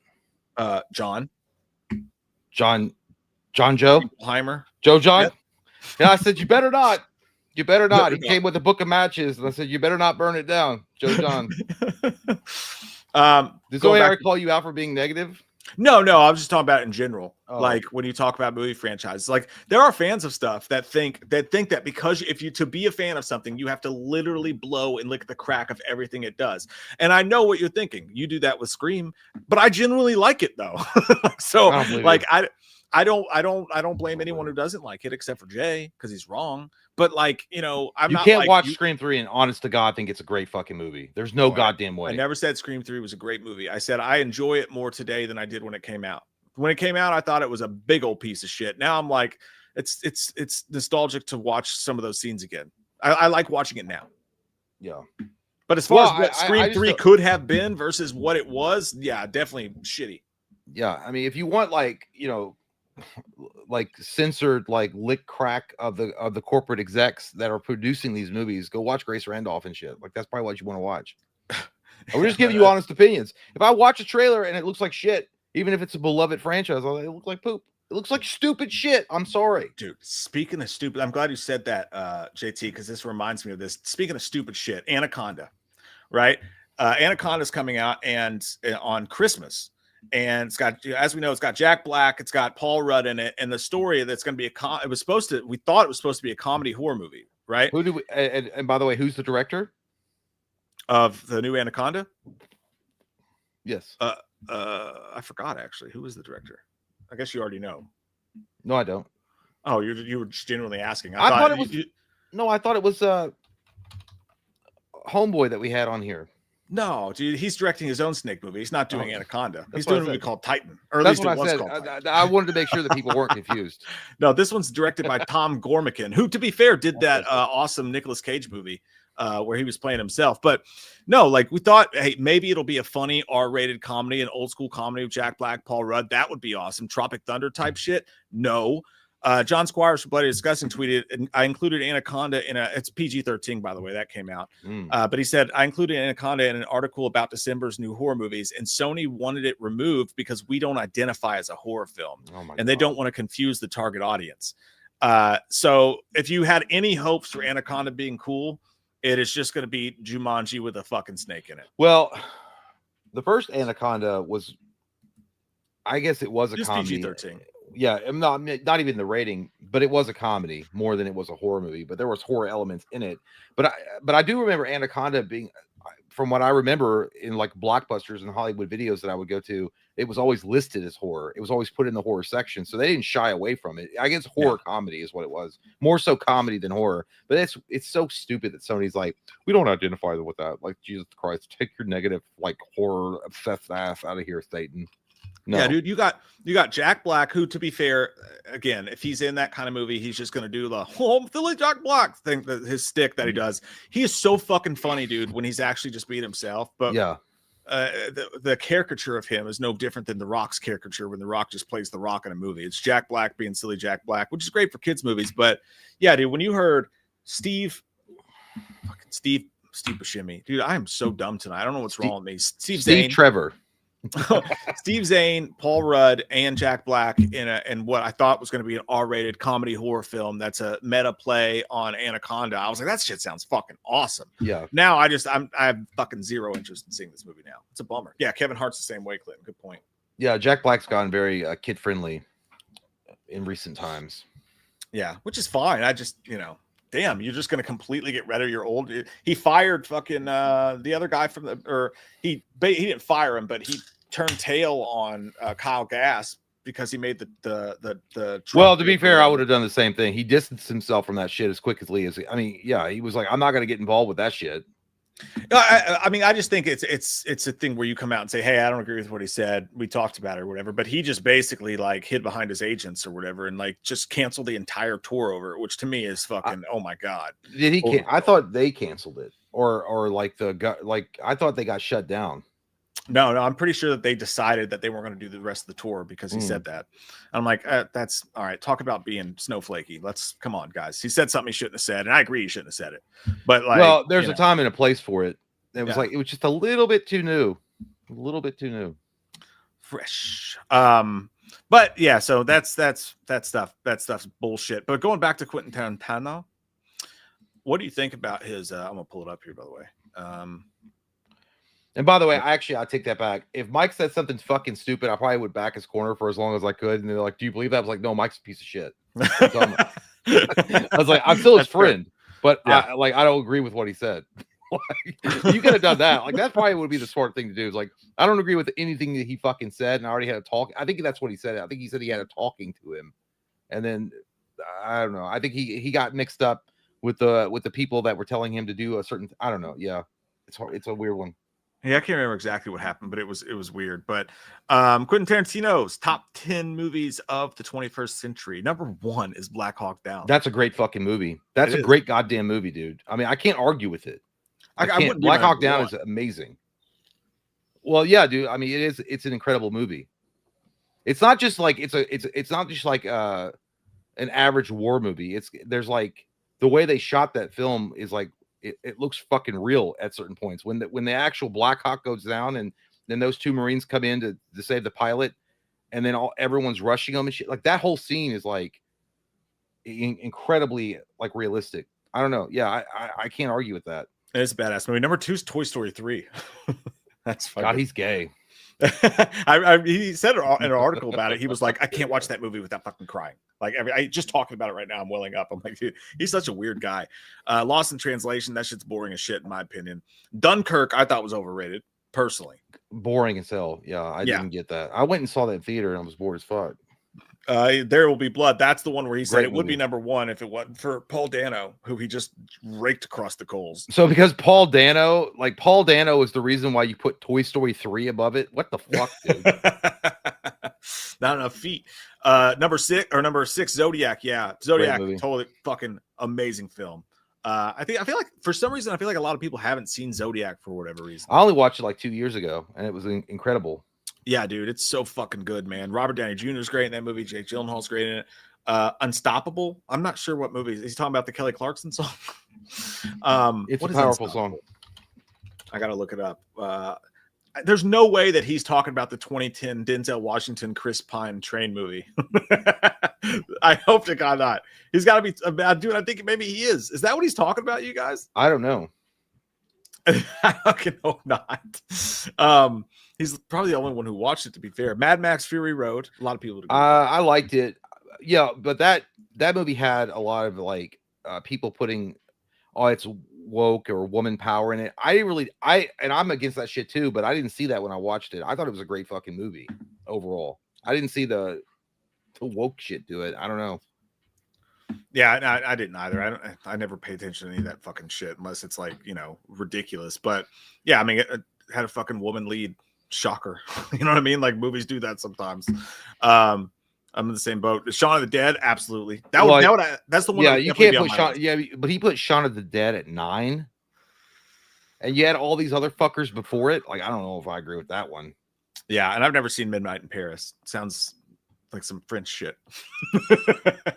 By definition, that shit stink. I'm surprised he didn't have. Well, I was going to say more action movies on there, but I guess Unstoppable's an action movie. Mad So Max. this is his literal top 10 of the 21st century. So from like 2000 to 2025, this is his list. Yeah, I'm not gonna lie, mine would be completely different. Well, yeah, I mean, I would, man. That's. I don't think we've ever done a list like that. That would be a hard list to make. I think we did. Not of the 21st century. Like I think we did since 2000 though. Since 2000, I think we did our top 10 maybe. I don't. Shaun of the Dead would be up there 100% because it's one of the best zombie films I've ever seen in my life. Like they were able to blend comedy and horror perfectly with it, and Simon Pegg was incredible. Black Hawk Down, that's a good one too. Yeah, I think Dunkirk sucks. Toy Story 3 is good, but I don't think it's a top 10 movie of the 21st century. Yeah, my list would be entirely different. Maybe Zodiac would have a chance to be on there. Shaun of the Dead would absolutely be on the list. And other than that, I don't think I'd have a single. I like Black Hawk Down, but it wouldn't be on my top 10. Didn't Gangs of New York come out in 2001 or 2? I swear it was like a 2000s movie. Would have been 99. Yeah, 2002. You're correct, sir. All right. Here's the thing. I would have put Gangs of New York over There Will Be Blood, even though Daniel Day-Lewis killed it in There Will Be Blood, and it was more of a focus on him. I think Gangs of New York is a more powerful performance of Daniel Day-Lewis, and also he had an amazing co-actor in Leonardo DiCaprio. So, and also the supporting cast was insanely good in Gangs of New York. It was. The Departed would be on my list. Let's do this, you guys. Any movie you can think of that would have been on your list, put it in the chat below. And let's see. I mean, I bet a bunch of these will replace it because there's already some. American Psycho, Donnie Darko, Whiplash. Oh man, American Psycho. Oh my god. Yeah. Everything except Whiplash would have a chance to be on that list for me. Go down really quick on his face. On whose face? On Tarantino. That looks like he just got like anally searched at the airport and they found the stash. And he liked it. And that's the mugshot. He liked it. And then he's like, I'm running for mayor of California. Oh yeah, dude, No Country for Old Men. Oh my god, yeah, dude, 100. Well, he says top 20. And to be fair, Tarantino wasn't given an out. Like having a top 20 would have probably drastically changed his list. Yeah, Dark Knight. Dark Knight would be a good one to have on that. Wolf of Wall Street. Does Tarantino like superhero movies? Because I don't think he does.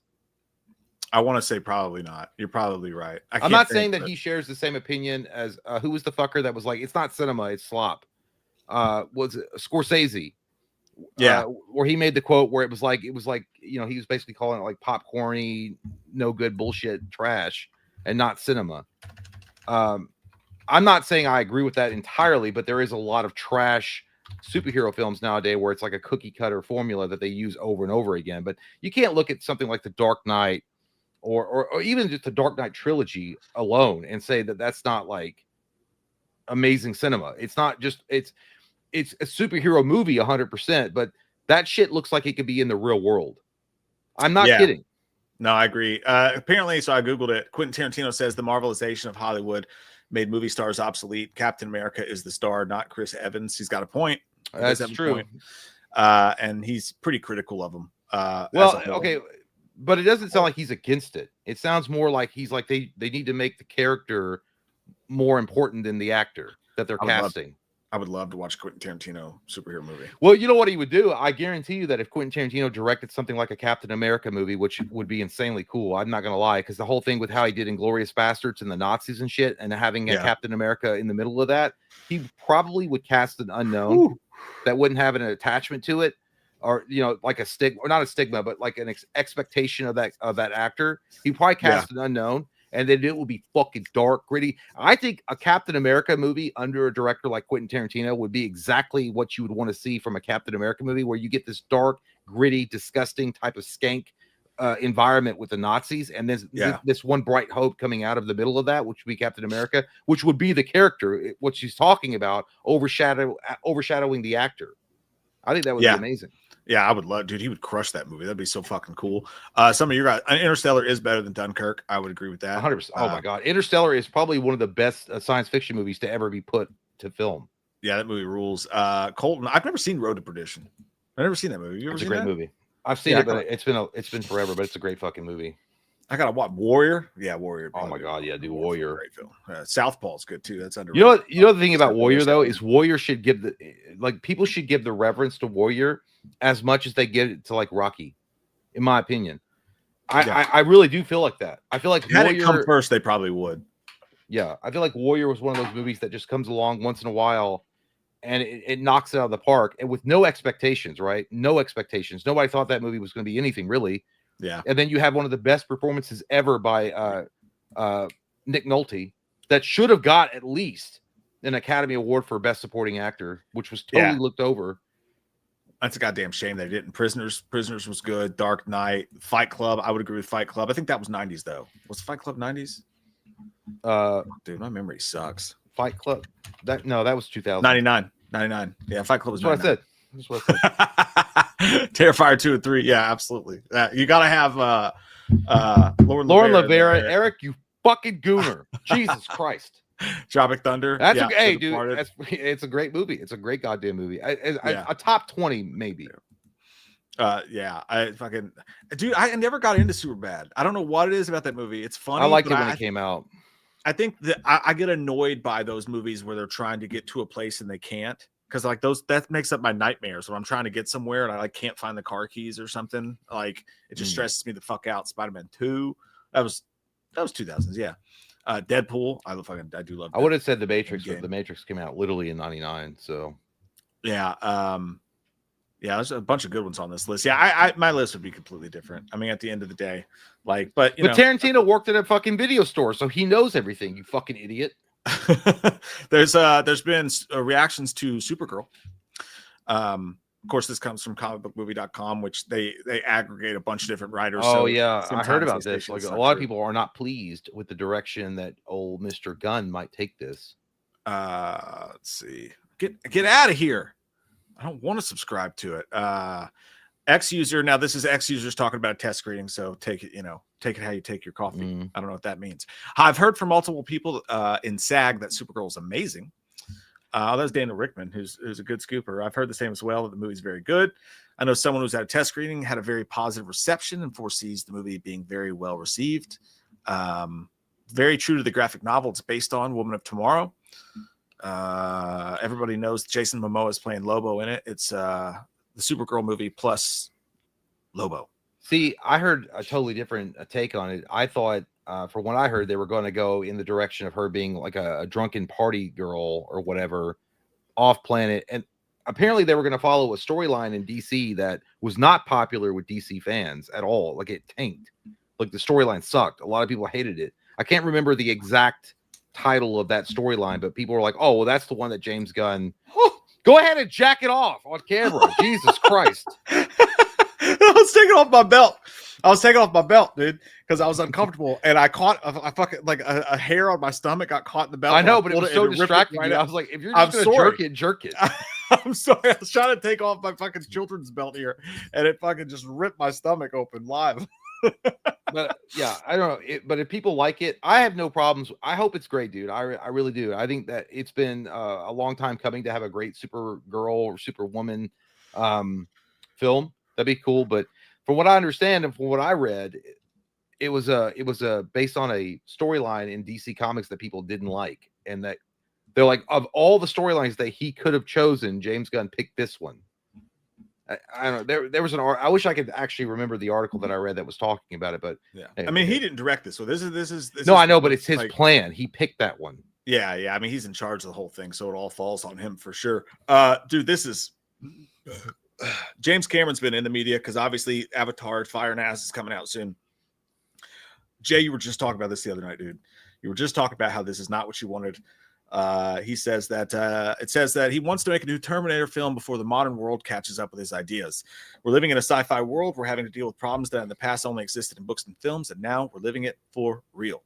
Dude, the Terminator looks like he's getting ready to like let the biggest fart out of all time. Like he's caught mid-motion. His shoulders are straight up, like he's like, oh, like he's really thinking about it. That's a terrible picture. Awful picture. That looks like the face I make when I see my wife getting out of the shower.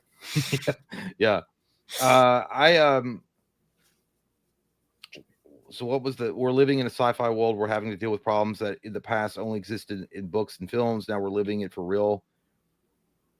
So James Cameron said that about AI. I'm assuming. Yeah, he wants to make the movie before technology catches we're up. done. Listen, Jim, stop. Let it go. Let it die. I do not go back to Terminator. Don't go back because you tried to sell everybody on Dark Fart, and it smelled as bad as the fucking like lady looked like she smelled. I'm sorry, she looked like she smelled like straight up day old mayonnaise. I will say this: I would love to see what James Cameron could do originally. Like he could create something like that's never been seen before, rather than go back to a dying franchise. I'm sorry, man. Terminator is dead at this point. It is dead. Let it go. Yeah, I agree with you on a lot of aspects, but there's two things I disagree with you on when it comes to that. And one, it's better than him making more Avatar movies. Yeah, let that go too. That's another franchise that just there's too many fucking movies in between, too many years. And I think he knows something, dude, because the way he's talking, like he told someone on another interview recently, he's like, I'm unemployed right now when this comes out, so I don't know what's going to happen. And he's mentioned that if it doesn't make a certain amount of money, there won't be any more. And no offense to him, because I know he's put his whole literal ass into his career, into the back half of his career into this. I hope it doesn't. I do not need or nor want to see any more Avatar movies. James Cameron, we lost Mel Gibson. We've lost James Cameron to Avatar. And like, I just do the amount that the movies that he could be making, he could be making movies like Top Gun Maverick that change movies and remind people what movies used to be. And instead he's doing fucking cartoons. That's how I feel about it. I know some people love the Avatar movies, but like, you know, if anybody could make a badass Terminator movie, is James fucking Cameron. He could, but he told his story, right? Yeah. Terminator 2 Judgment Day was the final chapter in the Terminator series, as far as I'm concerned. That was it. Everything else that came out after that, I'm good. Yeah, and some of them weren't that bad, but yeah, overall not the best. We talked about that. There's the Supergirl thing. There's a couple pieces of Batman news. Eric Smickerton, who did the cinematography for The Killer, badass fucking movie, by the way. If y'all need a movie to watch and you haven't seen The Killer, David Fincher, Michael Fassbender, it's on Netflix. You can watch it right now. So good. And Mindhunter, which had amazing cinematography. Basically, David Fincher's guy is going to be doing the cinematography for the Batman Part 2. He didn't do it for Part 1. I can't remember that guy's name. He's not coming back. That movie's going to look amazing, dude. I can promise you that. Mm-hmm. Maybe they'll even get James Pattinson to work out a little bit. You know, that'd be good. Well, if he's got a hot Catwoman to impress, he might do it. He might fuck her on the Batmobile. Supposedly that happened. We don't know. I believe it. I do. But the other news is that about Batman 2 is that Scarlett Johansson is in talks for a role as one of Batman's love interests in the movie. I like Scarlett. Didn't she just go on a whole rant about not wanting to be sexualized in Hollywood? What the fuck, Double D? Was that her? There's no way Scarlett Johansson. Yes, dude. Yes. Really? Tides are turning. Yeah, I swear to God. She just did it like a couple of months ago. She had I feel like LeBron James saying, I don't want people talking about me playing basketball anymore. No, dude. Yeah, she had a whole spiel about like, they were only hiring her for her, looks and shit. And she was tired of that and she wanted to break free of that. And then people made not the comparison, but they were pointing out that Sweeney has gotten a lot of popularity because of her looks. And they're like, well, she's getting a little older now. And she's like bitter. I don't know. But there was a whole fucking thing about that. Maybe they'll ugly her up or something. Which would make no sense. Yeah, because fucking emo Batman's gonna be interested in that shit. He's gonna be like, yeah, I'm looking for that dirty ass fucking, like goddamn speedway skank. I want that. I need that. I mean, to be fair, she can be a good actress. Like, I mean, I've seen her be. Scarlett Johansson's a great actress. Yeah. I just feel like, she should have kept her fucking mouth shut on certain things. I'm like, what the fuck are you talking about? Also, by the way, Ilphonic will be bringing a brand new Halloween video game trailer tomorrow to the PC gaming show. So look forward to some news on that. We're going to get apparently done a whole new trailer for that tomorrow. So that's exciting shit that I like to play with. That's come out. It's called. The other day we talked about, we did a review for the Age of Disclosure, the new UFO doc that's coming out. Amazing. And one of the biggest pulls of that is like, dude, a fucking senator like a Marco Rubio. Yeah, he's in it. He's in the movie or the is there confirming this stuff, and he's totally put his tail between his legs and apparently backtrack on that. This makes it. I watched the interview. This makes it look worse than it is. I'm afraid to play any Fox News clip just because the copyright. You don't know how they're going to react to that, so I won't play the interview. Well, he didn't say anything in the documentary that was like damning or anything. Like he never came out and said like 100% that the aliens are real. What he basically said was that people that don't believe that that's a possibility are usually the people that are surprised when the enemy comes at you with something that you never thought that they could have. Like something like when you start limiting imagination or creativity of what could be, you're fucked. Like he never came out and said 100%. I saw that motherfucker give an alien probe in the butt at Area 51. I was in the Nevada desert. I was sweating and I saw that shit. He never said that. So, but what he did, I mean, whatever he did say, he backtracked on. I mean, when you watch it, they were kind of pressuring it on it here, and he's like, "Well, that was filmed like 3 or 4 years ago." And he's like, they did some smooth editing basically to what I was saying to make it seem more salacious. Maybe he was like, which is fine. He was like, but yeah, that upped. He's like, I never said, like you said, I never said I saw anything or anything like that. And he says there's no, who knows? He's like, these people are high ranking, but who knows if they're liars or crazy? Those are also possibilities. So he did backtrack on what he said, even if he didn't really actually say that much. It's so retarded. It's so gay for you to think that there's not a possibility of alien life form in today's age. Like, guys, come on. It's the same reason why this stuff gets kept under wraps, because all these people are more worried about their next career move than they are about getting the truth out there. He knows that if he runs for whatever he's planning to run for next, his opponent's going to be like, oh, this guy's a crazy alien kook. He's not a Christian. He believes in the aliens. And personally, I feel like that just gives more credence to the documentary. Yeah. Yeah. No, I agree with that. We talked about there's the Scarlett Johansson. I saw someone in the chat said she would be a good Poison Ivy. I agree. I think she would be a good fucking Poison Ivy. I think she'd be amazing as Poison Ivy. But again, go back to her interview that she just did not long ago, where she's like, I don't want to be sexualized in Hollywood anymore, and had this whole fucking thing about it. So, I would love to be sexualized personally. I don't. 1000%. I've seen the show Her, and I enjoyed it immensely. Her voice was all it took. So remember, was it Don John? When he came in his pants, that was a great. He had to buy new jeans. He kept coming. I blocked that out because I didn't want to have. Yes, it's true. It's a great movie. Here's big news. James Wan is joining the Paranormal Activity franchise as a producer of the new movie, not to direct, because he loves to produce, not direct. He says, I've been a huge admirer of the Paranormal Activity since the brilliant first movie. I'm looking forward to expanding on its legacy and helping shape the next evolution. As we know, he has a deal with Blumhouse with Atomic Monster. He's going to be involved in Saw and all their stuff going forward. But this is more than anything. Him being a producer really doesn't mean that much, because you could just slap James Wan's name on anything. I could take a dump in a box of market guaranteed. I've got spare time type of situation. But this is more than anything. It's proof that they are still going to be making Paranormal Activity movies. Is that a good thing? I mean, it's successful. I like the last one. I enjoyed it. Yeah, I'm fine with it. Yeah, Jason Blum hated the last movie, but Next of Kin, Last of Kin, Death of Kin, whatever the fuck it was. Lakers. Yeah, well, Jason Blum should have hated Halloween Ends, but we are where we are. That is a good point. And that wraps up our movie news. Unless you guys got some stuff you want to talk about, some stuff will pop up. We've still got your chats to get to, but before we do anything, my mouth is dry. Pee in it. You're fucking disgusting. You want a golden shower on stream? We fucking California. I'll be right back. Okay. Chronicles of Sarnia. I only watched the first one. You need to watch. I would say the second one's really good. The third one's not bad either. But Yes, thank you. The shit hog. Please, guys, if you get a chance to, if you've at least semi enjoyed the content, like the stream. It really does help quite a bit. The Gobbler was amazing. I can't wait to try it again next year. Unfortunately, it is only seasonal, so we cannot do it when we want to do it, which is what we should be able to do. But it was great. Jesus Ice Skate, that is, says, Jay, are you excited for Resident Evil Requiem in February? Oh yeah. Now I had to think about it for a second. Yeah, I'm excited. I want to see it. I want to play it. I want to have that in my life.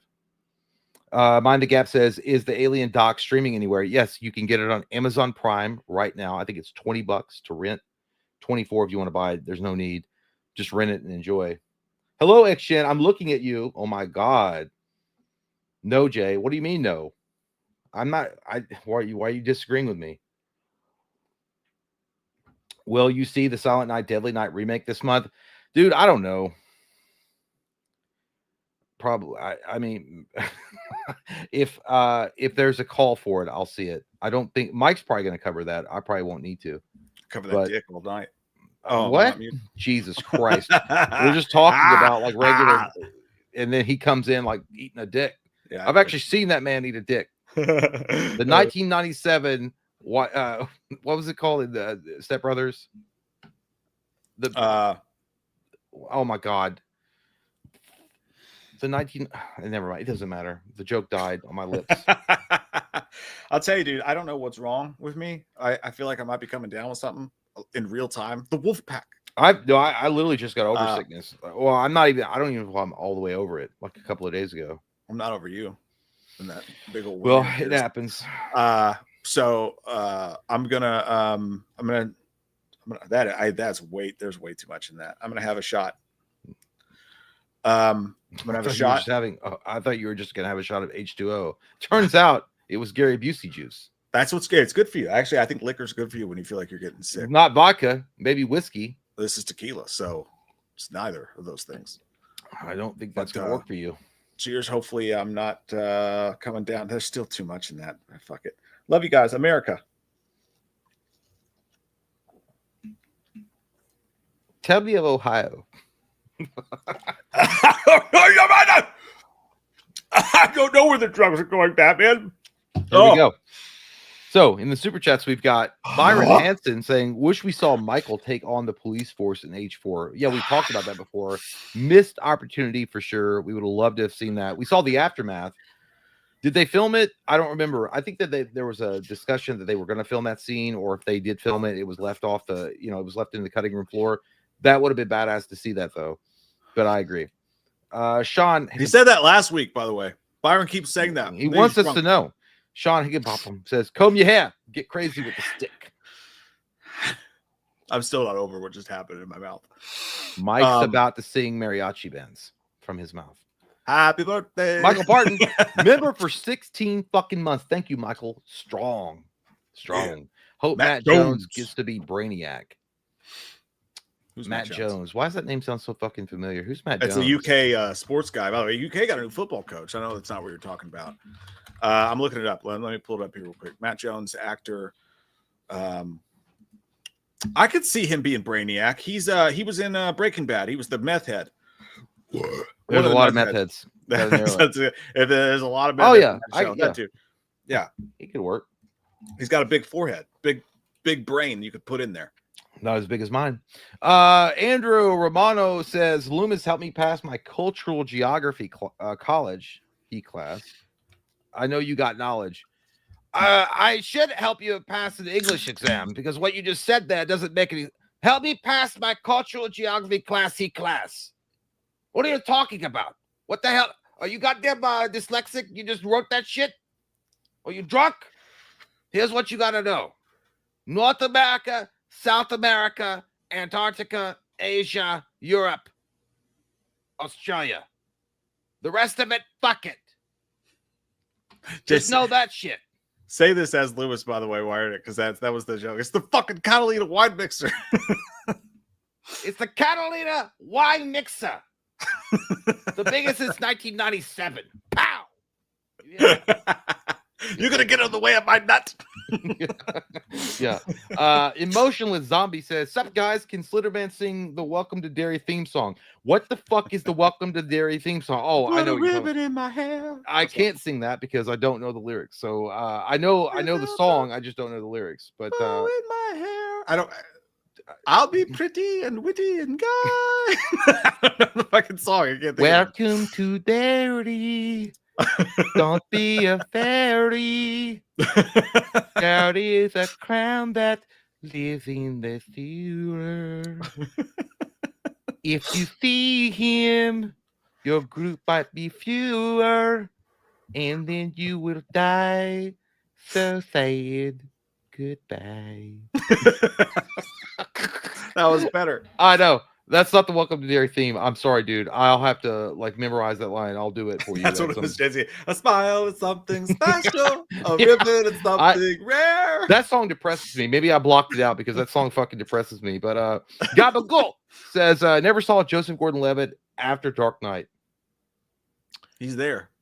He's done some random shit that pops up. Do you think that Joseph Gordon-Levitt is overrated as an actor? No, I think he's one of those actors that has such a specific vibe and face that he kind of seems like he's playing himself in everything, no matter what he does. Yeah, he has a very specific role that you have to hire him for. I'm pulling it up, by the way.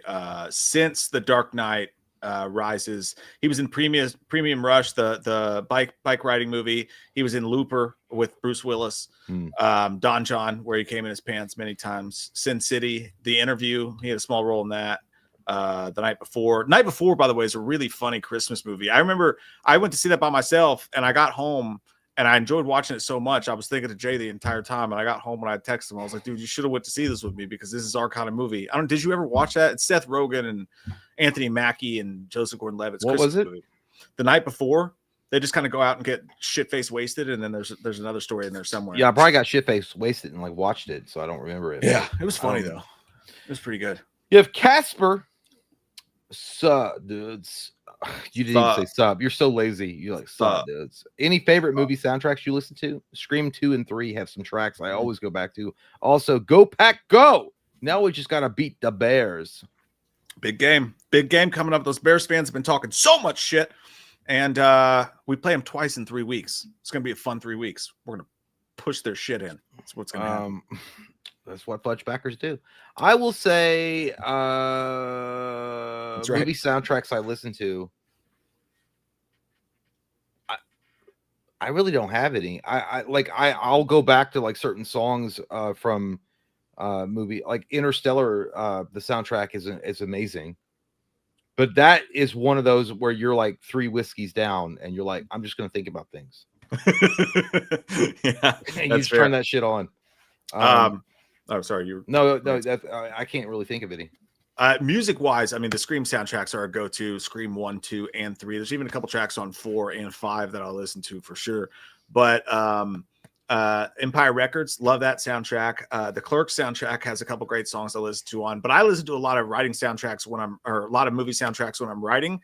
Because it helps me zone out. The other day, my wife was making fun of me, dude, because I found this like 3-hour like vibe playlist, and it was just the sounds of Silent Hill, and the whole thing was just like,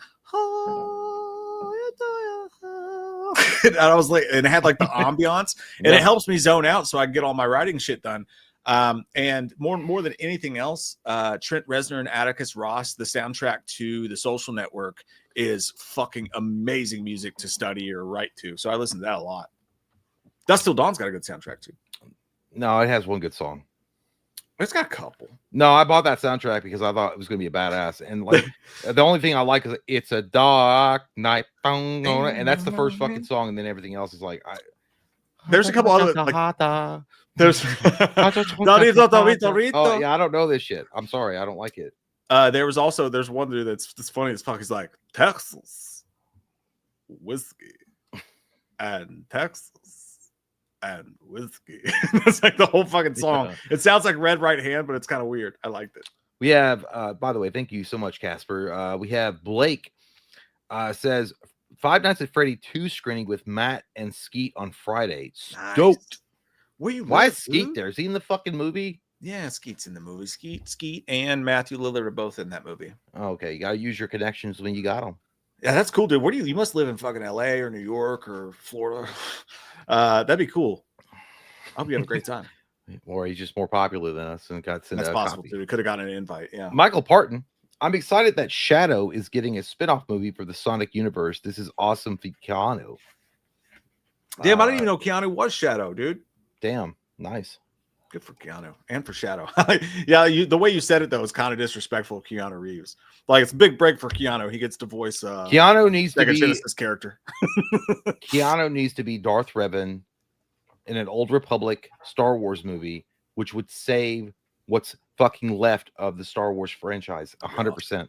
All right. Are you excited about the last Starfighter or whatever the fuck it's called with Ryan Gosling and the guy who directed Deadpool Wolverine directing it? You know what I'm talking about, right? No, I don't know. You don't know about this, dude? You'd be fucking pumped about this. I feel. But that sounds amazing. I like that. Maybe we did talk about. I don't know. What's the name of the movie? Oh, by the way, it's a convention in Ohio, says Blake. Damn, that's cool. We could have gone to that shit. Well, I guess we're not big enough fans though of Five Nights at Freddy's to really. They're not going to invite us. Like we don't want to invite fucking AIDS to our goddamn convention. It's called Star Wars Starfighter, by the way. This is the movie. I can't believe you haven't heard of this. I figured you'd be jacked about this, dude. I've given up on Star Wars a long time ago. I understand that, and I would have too, very much so. But this one actually sounds like it has some promise. Is that animated? No. Directed by Sean Levy, Deadpool Wolverine, did Free Guy and shit like that. Mia Goth's in it. Amy Adams is in it, but the main character is Ryan Gosling. Oh, no, I think I did. No, never mind. Maybe I did hear about this. I mean, it's cool. I mean, I know, but I like it's gonna take something more than just like this peripheral outlier shit like Star Wars Starfighter to fucking save the franchise. Like, you gotta fucking reset the whole goddamn thing. Go back to the Old Republic, all right? It's a great story. Cast Keanu Reeves as Darth Revan and make that whole fucking story, which is thousands of years before A New Hope, and then put it in the hands of a director that's competent. And we got a home run. That would save it. That would fucking. I agree. Keanu Reeves wants to fucking he wants to be in a goddamn Star Wars movie. He's come out numerous times and said that. Yeah, I agree. That would be awesome. But you got to admit, it's not a bad conciliary prize. Ryan Gosling in that looks like a gay pirate that's looking for the fucking rum in his ass. What the fuck is that picture? Hey, girl, that's a weird picture. I'm not gonna. You want to ride on my boat? That's what it looks like. We have Cabbage. Jay eats pumpkin pie while watching Scream 3. Now, Cabbage, I told you, you cannot violate the restraining order against you. How dare you look upon me in my living room while I watch Scream 3 and eat my pumpkin pie? What the fuck are you talking about? Michael Dude, I did that the other night. I ate pumpkin pie like 3 a.m. I got out of bed, slept, walked to the kitchen, and ate like 4 humongous bites of pumpkin pie. Pumpkin pie is good. Michael Parton says, I think Superman the Animated Series is a great show. It's up there with Batman the Animated Series. It's good. It's good. It's good. I do like Superman the Animated Series, but I don't think it's on the same level. I don't remember anything about that. It's good, but I like Batman the Animated Series was a beast unto itself. I just don't think there was really anything out there like that when it came. I mean, maybe Spider-Man was. It kind of was on the same level. Well, X-Men animated series, fucking. Yeah, X-Men was really good. I don't know, but okay, that's cool. Cineraw says, member for 9 months. Appreciate you, Cineraw. Says, Loomis and Chalice, you forgot to shovel my driveway. 12 inches of fun you missed. Also, Loomis, please reconsider having Steven Seagal help you with Michael. He invented Halloween, so he can... Yes, I've heard this. That ponytailed fuckface that goes around in his shidoshi in Siberia and says, I invented not only Halloween, but I invented Sam Hain. I invented the nunchucks. The only thing that motherfucker invented was high cholesterol for the masses to look at. He looks like a diabetic needle with 2 ears walking around with his dirty ponytail. He looks like he hasn't had a shower in 3 years, and he looks like a fat melting pot of cheese. I don't like him. He's fake. I would love to come over and shovel your driveway. If you guys don't know, if you're not a part of the gay underworld, shovel my driveway is a euphemism for lick my butt and play with my dingus. And, you know, just to prove that I'm not gay, because I service many gay Americans in my hospital that I still work at. That's not what the VA is there for. It's a volunteer service, not for your goddamn dirty ass mind. No, especially at the VA. Especially the VA, because I respect our military. I will sometimes do gay shit just to prove that I love America. And I will come shovel your driveway. And I thought the vacuum was one of my children, and it scared me a lot because I thought they would just saw me say that and would have thought that was me and not Dr. Child. Why are you holding the football like that and slapping your hand against it? You look like a Cialis commercial. Well, that works too. I use it a lot. I snort it. And yeah, it's a good time. I will come over and take your 12 inches of driveway, and I'll raise you a blowhole in your snow blower hole, blow it up your ass. You're so gay. I'll suck a marshmallow out of your butt. Lemon Press Productions, thank you so much, says, hey fellas, heard an interesting phrase recently. Beaver basher. Not sure PETA approves, even if it's a slang for peen. Anyways, here's my impression of Jay.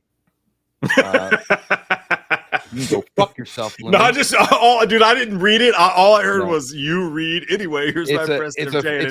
It's a frozen face emoji with a computer screen next to it. JK, love you guys. Well, you know what I don't love? I don't love lemons, and I don't like the printing press. All right? I want the fucking masses kept in fucking silence. How about that? Fuck your lemons and your press. No, I'm kidding. Yeah. No, it's true, though. My internet sucks dickhead. I don't know. Dude, I'm paying over $100 fucking a month. $100 fucking a month. Plus for shit goddamn fucking Afghanistan fucking internet in the middle of the fucking boonies of the desert.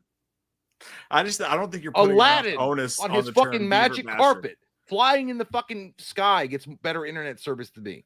I don't think you're putting enough onus on the slam beaver basher. I think that's fucking hilarious. Well, I call that person uncivilized. Just call it a coochie and get over it. Upside down. Anything less is uncivilized. We have Doncott 90 says, how about them Bears? Talk to me on Sunday, pal. I don't know. We have Joker Face. Are you guys excited for Ready or Not? Here I Come. Well, we did the trailer. Mm-hmm. I think it's an unneeded sequel, but it looked good. I'm excited for it. We have Gary. What are you doing during the holidays, Mike? Burning crosses on people's lawn? I mean, yeah, that's his hobby.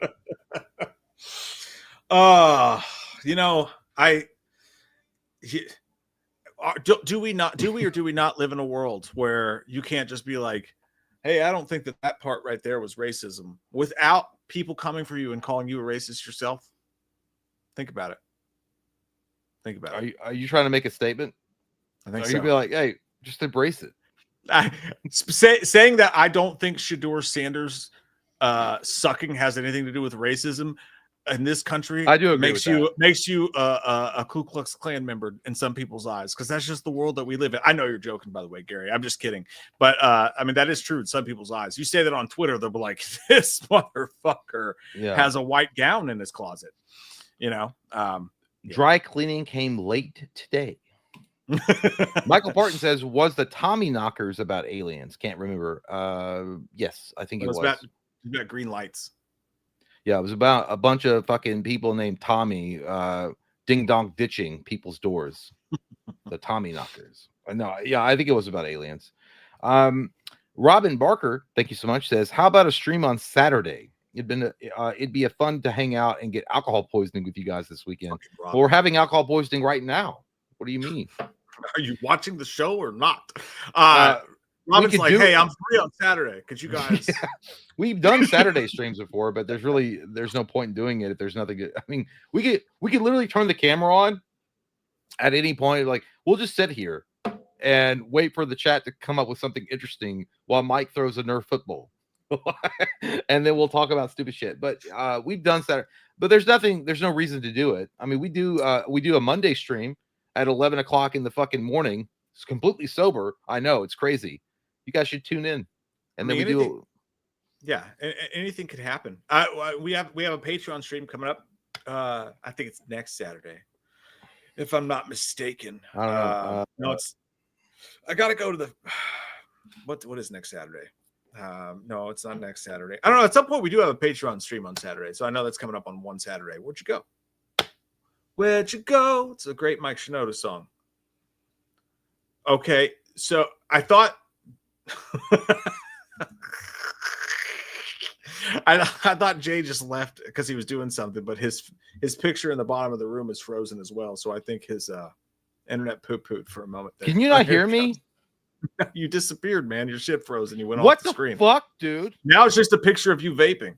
Oh, your battery died. Yeah, that's what I say. I got to change my battery. I'll be right back. I was literally, I like removed myself not to be a distraction.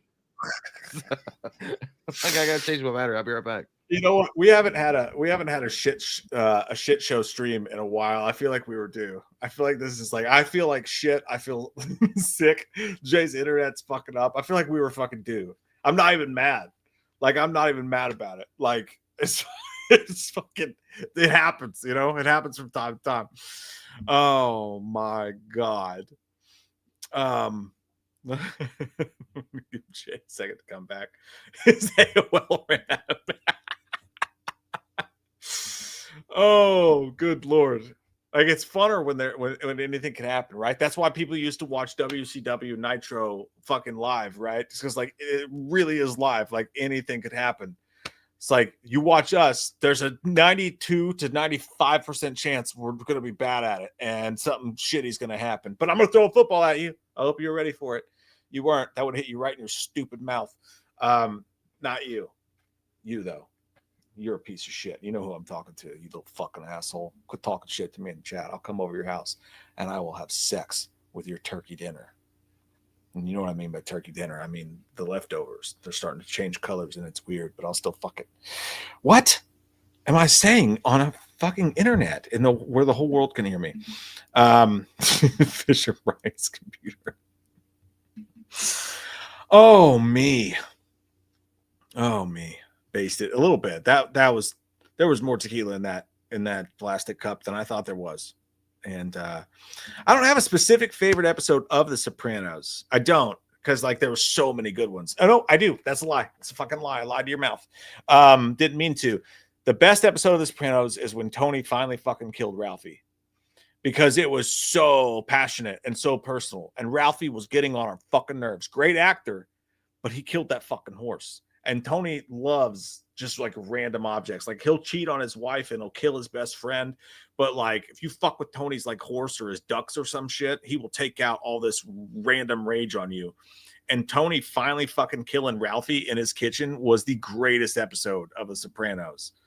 I also am glad when he killed Richie, although I don't remember exactly how that went down. Richie was a fucking weirdo. He had Tony's sister sticking dildos up his butt while he held a gun to her head. It was fucking crazy. You guys remember that? Richie was a sexual deviant. He was a super sexual deviant. I don't have a top 5 Linkin Park songs, Benny, but I do love.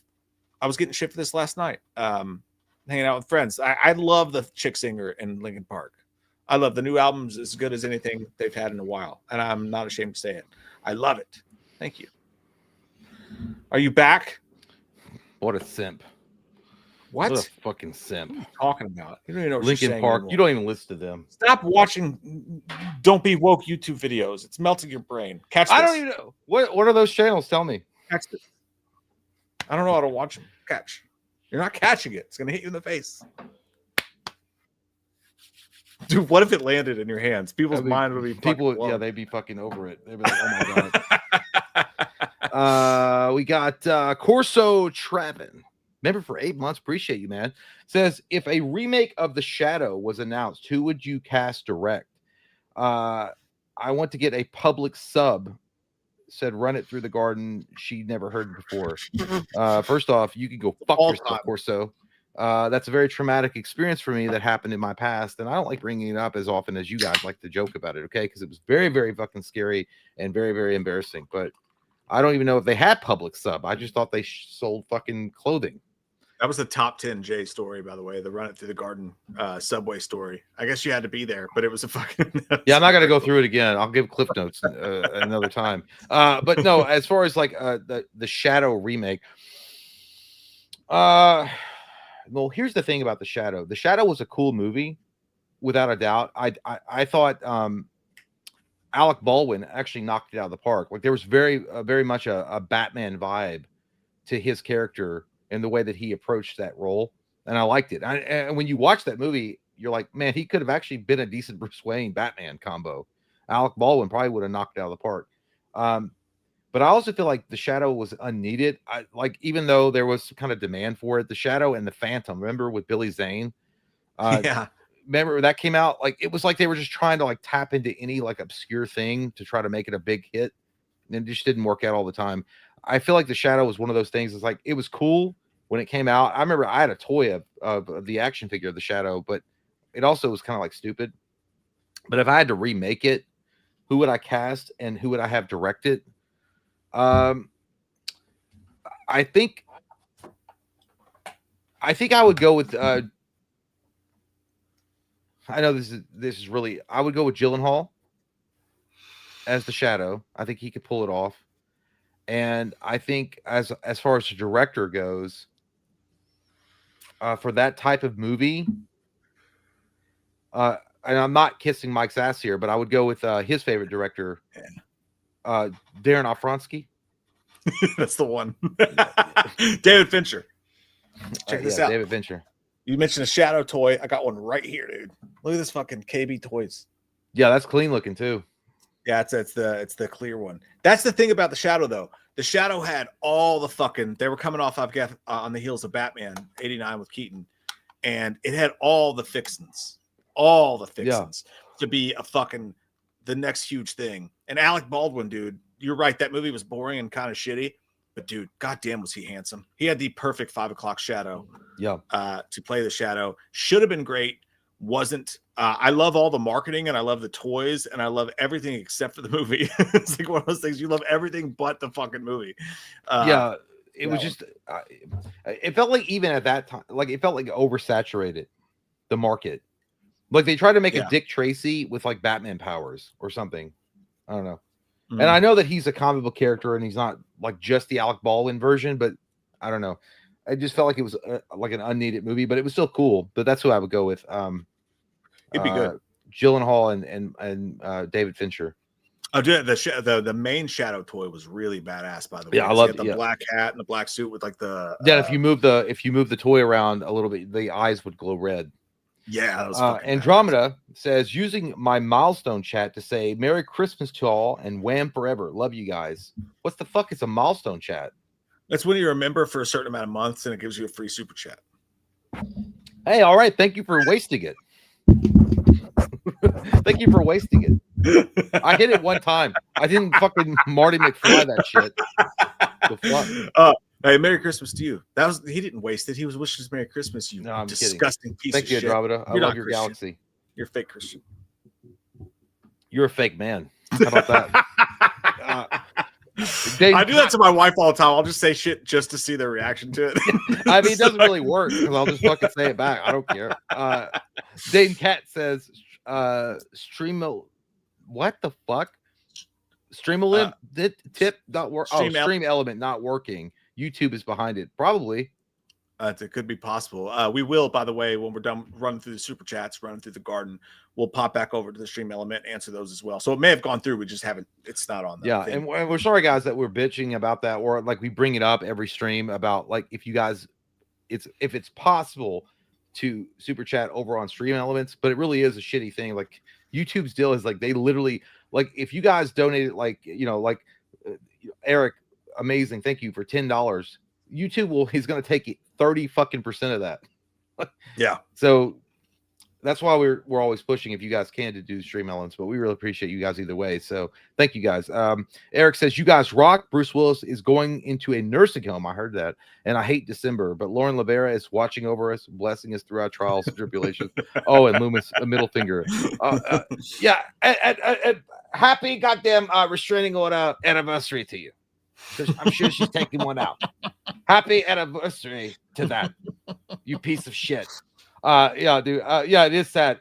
But here's the thing about the Bruce Willis. I haven't kept up with what's happening with him currently, but from what I understand, there was an article that came out a few months ago. Bruce Willis's mind has deteriorated to a significant degree, and they have moved him to not a facility. They built a house on their property, his current wife and kids, and that's where he's staying. But if he's actually been moved into an actual nursing home, I don't know. But there was an article that came out that misconstrued it. They were like, "Oh, look how fucking terribly, they're treating him." All they did was they built a fucking they built a house on the same property and just moved him there with nurses and shit. It's a sad ass story, dude. Like you hate to see it. I hate it for Bruce Willis that it has to be in such a public eye. Do you feel like that's too much information for the public sometimes? Like there's a part of me that's like, I mean, you grew up with these guys, right, in these action films, and they're heroes of yours, and you kind of remember them always in your mind as those characters they played on the big screen, right? Like for me, Stallone's always going to be like Rambo or Rocky, and right. Schwarzenegger's always going to be Conan the Barbarian or Terminator, and yada yada yada. But then you have real life come in and they like showcase all the frailties that, in some way, I appreciate it because it does make you. It's a reminder that life is finite and you should be thankful for everything that you experience. But on the other hand, it's also like shit that I think should be kept private and not, put out on public display. I couldn't agree more, man. I think the people at TMZ are going to burn in hell. Like that might sound extreme, but like I really do. Like 'cause they do it with everything. Like with the Kobe crash, they are constantly just stepping on human beings' rights and like. I get like if you're in the public eye, you sign up for some of that. But dude, when a guy's going through a sickness that's going to take years to come to fruition and they're going to deteriorate, and every time they step outside of their house, imagine if that was your dad or something like, and they're sick and you're just trying to take them to, doctor's appointment or whatever, and a fucking TMZ's, dude, it would take everything inside of me not to beat the fuck out of one of those people. And you can't because it'll just be more news. And it's a shitty TMZ situation. is like the equivalent of like Jake Gyllenhaal's Nightcrawler. I've never that's what they are, dude. They're paparazzi are cockroaches that pop up out of bushes and take pictures of people at their most vulnerable. I've never had any respect for it personally, but I will say, and I'm not against the idea that you look at someone like Michael J. Fox, who's suffering from advanced stages of Parkinson's disease, and he wants to show himself. Like he's out there openly doing it. That's his decision, and I respect that. As like, hey man, this guy wants to bring attention to Parkinson's, and he wants to show how it affects him, and he's bringing awareness, right? But when you have diseases of the mind, where like in the case of Bruce Willis, where he's not really fully capable of his faculties any longer, is that his decision? Like this shit to be publicized all the time? I mean, we don't know. You're right. I don't know. I just feel like it's a sad story all the way around. But I couldn't even to be honest, I couldn't imagine being his family and like having to make I've never had anybody in my life that suffered from Alzheimer's or I know he doesn't have Alzheimer's, but something similar to where it's attacking your memory, and that's got to be painful as fuck. But I just feel like that shit should be like kept indoors and not like. And again, media companies like TMZ or whatnot will misconstrue shit and make it seem like they're heartless fuckers that are moving him to a nursing facility thousands of miles away to be rid of him. And thank God we can count all the money that we have. Right. Anyway.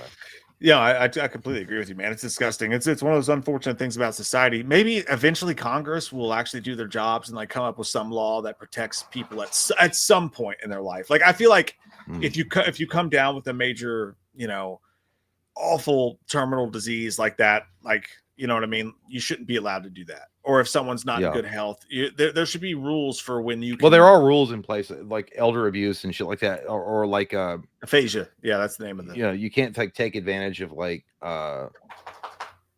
people that are compromised by. I'm sure there's a law somewhere that if you really wanted to press it, you could find something. But yeah, I don't know. I like I hate when they publicize shit like that. But anyway, Gabagoo says 28 years later, Alpha Zombie should play Leatherface. Oh my god, Samson, scary. Yeah, I want to talk to Samson. He's a big motherfucker. He's a big dude with a huge dick. He don't even need a chainsaw. He just whip that shit out and like fucking kill people with that. He could do it. He could pull it off. We have Mercutio 80. Thank you so much. Loomis, I heard you got caught in a body cam harassing inmates at an institute, screaming for Michael and a cookie woman. And Chalice, you got caught trying to perform prostate exams on them. Well, I would imagine that you're on TikTok quite a lot, Mercutio, with a goddamn PFP like that. Stu Liams, get it up, baby, with a goddamn ghost face mask. It screams desperation. And look at me on attention. I was never on a body cam footage. I haven't been invited back to an institute since they cut funding. There's a reason. You shut your goddamn mouth, STD boy. I will tell you this. There is no body cam footage of me doing jack shit. Nothing. Because I'm not going to be a skank and be caught on a body cam footage. What? No. Yeah. No. So you're wrong, Mercutio. Get your news from somewhere else other than TMZ and the other slop channels you watch. In my case, it was 100% true. I felt like at any point when you could provide the public with, it's like some people hand out turkeys at Thanksgiving. I just go around and give people prostate exams without the masking. Because you never know when you need it felt up and you need to make sure that's good. And I'm just a doctor. I'm a good man. I'm a philanthropist. You sound like a gay philanthropist. It's called a philanthropist. I'm a falafel. And you take your 2 fingers and you just give it the old rundown. And just a charity that I do around Christmas. I give men prostate. I'm sure they appreciate it. They should. If they don't, give them the old stink finger and twist the nuts with your tongue. Sometimes too. Good job. Some men appreciate it. Thank you, Mercutio. Jerpin says Scream 3 rules. He's obviously drunk. And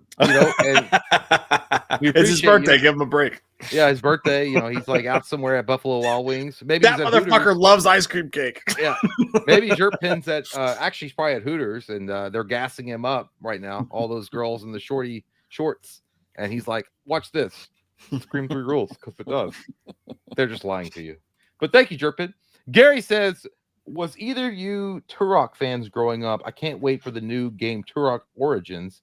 It has a first-person and third-person modes. I never played. I know Turok. I never played it myself. I never played it. It looked interesting. I just never got into it.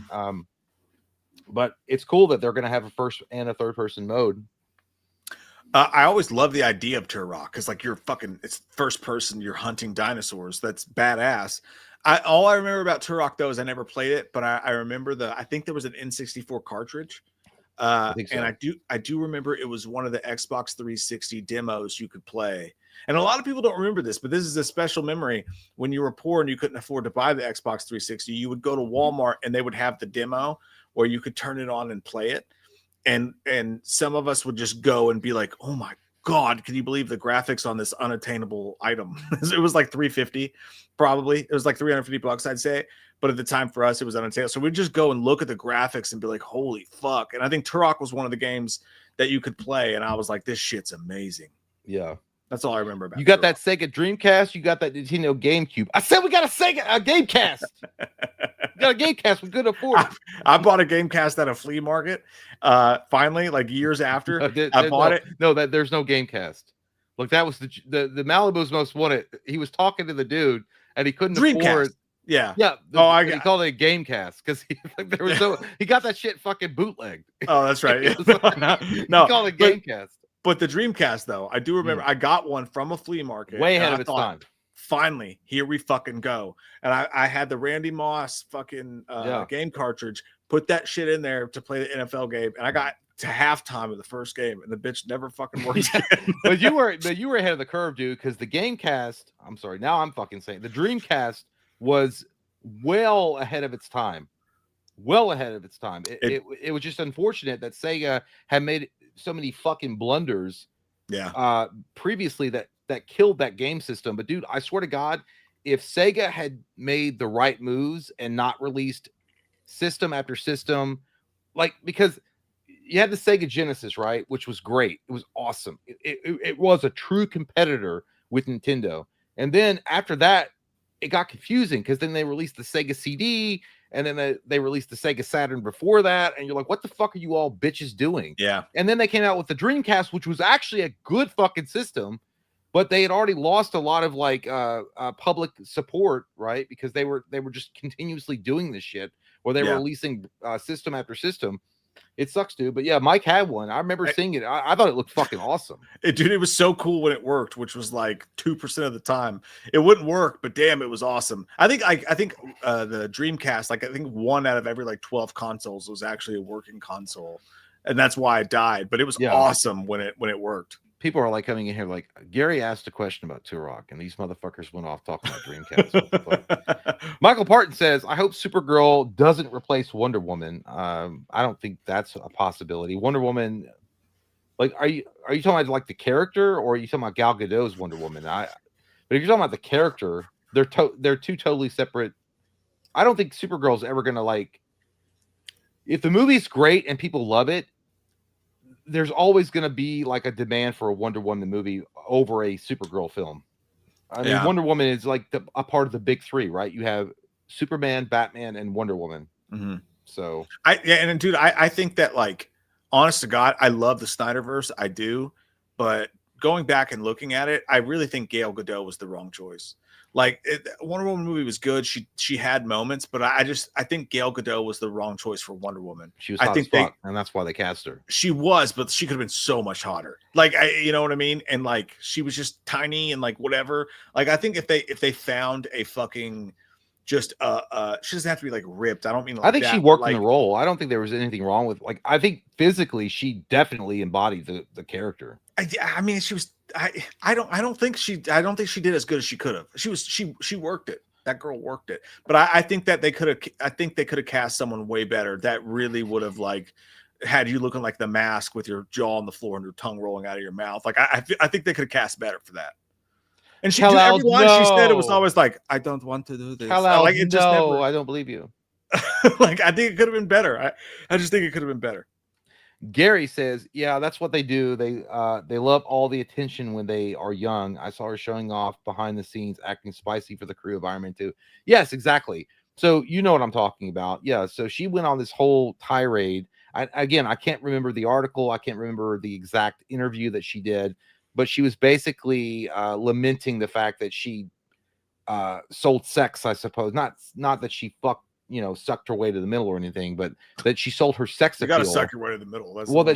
She sold her sex appeal. We're talking about Scarlett Johansson here. Yeah. To get ahead, and then as soon as she starts getting on the wrong side of 40, and Sydney Sweeney now is the eye that everyone's or the eyes everyone's looking at her. She's all of a sudden mad about doing that. It's kind of stupid. It's like, what the fuck are you doing? Like, dog.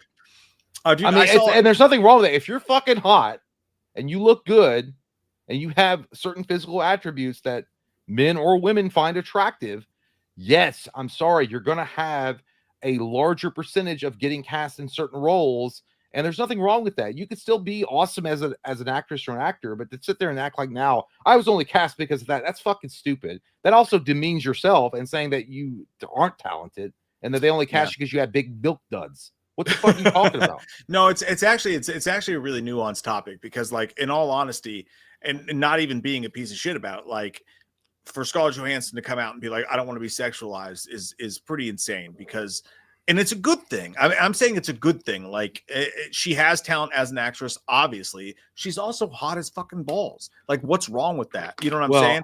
And she made a lot of money based on that. But it's just like Austin Butler. You know what I mean? Austin Butler's a beautiful son of a bitch. You know what I mean? Like, it's just like with men. Like, you can't be like, oh, I don't want to be sexualized because I'm a woman, when fucking, Brad Pitt in Fight Club. Like, how many girls were just like, oh my God, look at him with his abs when he's smoking a cigarette, even though he's a complete piece of shit. I mean, you're not going to watch Hollywood movies where you've got it's not going to be me and Jay up there as Wonder Woman with our guts hanging out. Why not? Like, no one wants to see that. Like, it's okay I think I think they get caught up in a lot of what's I'm going sorry on that it's not just the male gaze, the female gaze are attracted to attractive bodies, attractive faces. Sex sells. Holy fucking shit. It's not that hard to figure out. Yeah, goddamn. It's not like we're splitting the fucking atom here and we're like, wow, I didn't know it was gonna blow up half the fucking continent when I split it. You're fucking obviously aware that if you're hot and you have certain attributes about you that is appealing to the general masses, the chances of you being a star in Hollywood goes up significantly. I'm sorry. I'm sorry. I don't know if this is a news flash. What the fuck are we doing? I'm not fucking Moses coming down off the fucking mountaintop delivering the 10 Commandments. You're like, I didn't know that was wrong. No, it's obvious. Yeah, exactly. Now, on another hand, if you wanted to look at it as though, like in those Avengers movies, specifically the ones directed by Joss Whedon, right, where they like the camera would zoom in on her butt in the leather, and this is like a kids-ish movie, right? And the camera would zoom in on Scarlett Johansson's butt in the leather pants every 5 seconds. I could understand an actress being like, Jesus Christ, like it's so we're not watching obvious. Pee-wee's Playhouse. Like, I mean, it's not like we're watching an episode of Power Rangers on TV. Like. Dude, like, I'm so tired of this moral grandstanding bullshit. After you get famous, all you're fucking doing is pulling up the ladder behind you because you're on the wrong side of a certain age. And now you come out and say, I was against that. Well, why weren't you fucking being vocal about it when it was happening? You fucking dumbass. No, you're going to say it now? The only thing I disagree with you on that is the wrong side of a certain age. I mean, Scarlett Johansson, I mean, let's be honest, she could be 62. She's still hot as I know. You know, dude, she's absolutely a hot fucking dish, like without a doubt. She's still got the fucking goods. I'm not saying that at all. I'm saying though, maybe her demand has gone down in recent years. I mean, she's fucking she's great. And but you look at Sweeney over there, and she's like, dude, it's just again the vocal outcry and the moral grandstanding and the virtue signaling after you made it. You have no place to fucking talk. Shut the fuck up. You have no place to talk. Yeah, and also, I mean, you're a fucking millionaire. You can just stop doing movies if you don't want to be sexualized too, or just do like the Pamela Anderson, like I'm not going to wear makeup anymore, and I'm gonna, it definitely goes both ways. I mean, it's silly not the thing same to say thing at this point. It's not the same career. thing, but it's the same thing as Peter Dinklage coming out and saying, "Well, I don't think short people should be cast as the dwarves." Yeah. Shut the fuck up, fucking Tyrion, or whatever. Right. You already made it, and even a prominent I can't remember his name, midget actor or whatever in ECW or whatever his name was, not Wee Man, it was another one, Hornswoggle, I don't know his fucking name. That guy came out, he's like, yeah, because Peter Dinklage fucking made it. He's like, he doesn't speak for us. Those roles were made for us, and it's hard to get roles in Hollywood. And that motherfucker comes out and acts like he's going to brigade it and be like, well, you should give this to short people. Like, it's like LeBron James being like, I wish people would stop talking about me playing basketball. I'm like, dude, come on, man. That's what you wouldn't have said that. Just embrace it. Just embrace it. It's some people want their cake and to eat it too. Just be like, hey, I'm fucking hot. It's awesome. There's nothing wrong with that. Like, it's awesome. If you have a talent, fucking that's what you. Whatever. Okay. Michael Parton says, I meant Matt Smith. He's Doctor Who. Who? I don't like Matt Smith. I don't like. He was in one of the Terminator movies too. I've never been into that guy. I've never seen him do anything it's like Charlie Hunnam. I've never seen him do anything that impressed me. I think people just saw his one role in Sons of Anarchy or Doctor Who with Matt Smith, and I think they stick on that. But I've never seen Doctor Who. I've never watched either. I just saw him in that. But I've seen him cast in movies and never been impressed with what he did. Yeah. Blake says it's a convention in Ohio this weekend. That's the Five Nights at Freddy's thing that with Skeet and Mana. It's only in Ohio. That's what I'm saying. Like, I would want to go to that if it was like a Scream thing, but like we're not big enough Five Nights at Freddy's people to to do it. But I hope you have a blast. Dude. Our invitation got lost in the mail, it seems. But, Gary, I can imagine Jay getting From Dusk Till Dawn soundtrack and he hears Mary Had a Little Lamb and he's like, what the fuck? It kind of is like that.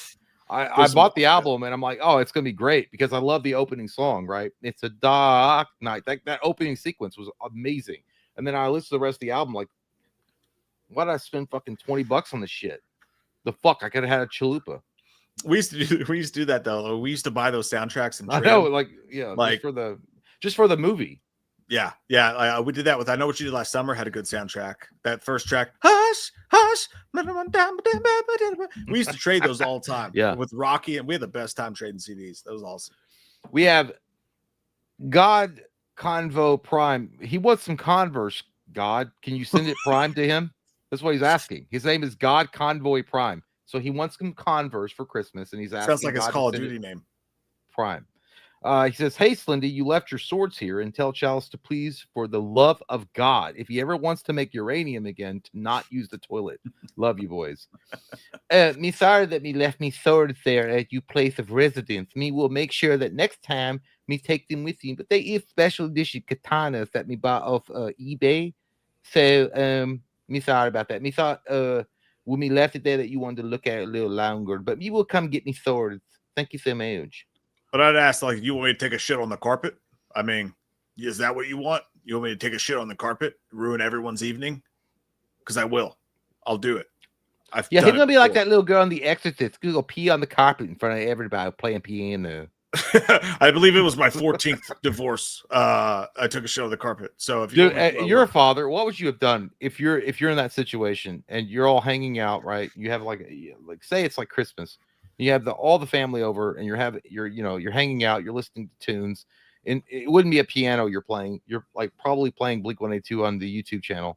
You've been here before. I've been there, and everybody's watching, and you're like, yeah, listen to the lyrics. And then your kid comes out of the bedroom, and she just starts peeing on the floor, like out of nowhere. After you got her a Ouija board for Christmas. I do what any. What would you do? I do what any red-blooded American man would do, and I would pick her up, and I would look at my wife, and I would be like, "Do something." Put it on the woman. Yeah, please fix this. It's broke. It's broken.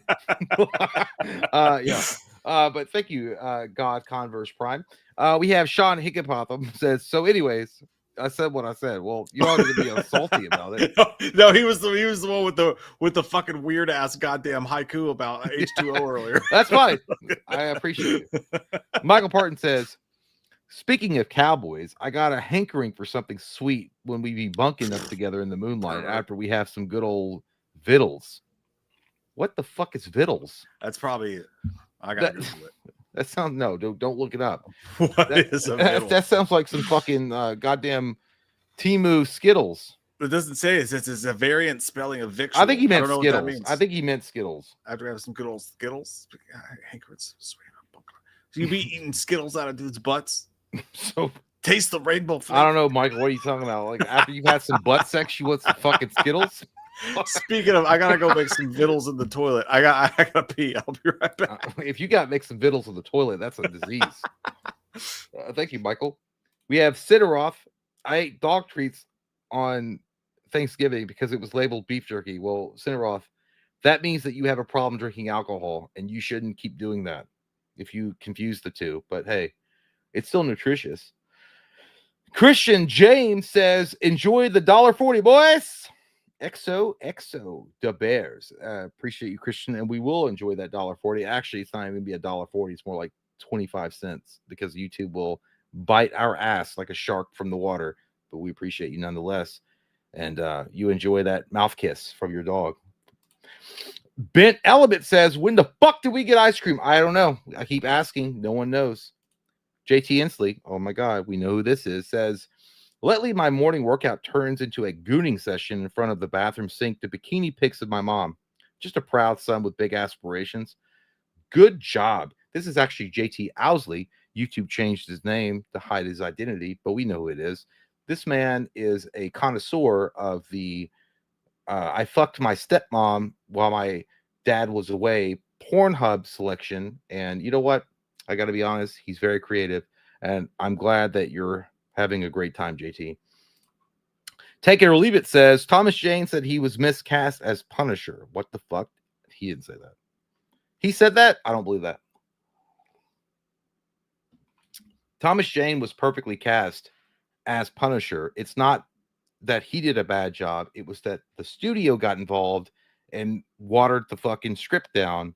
And it wasn't as good as it could have been.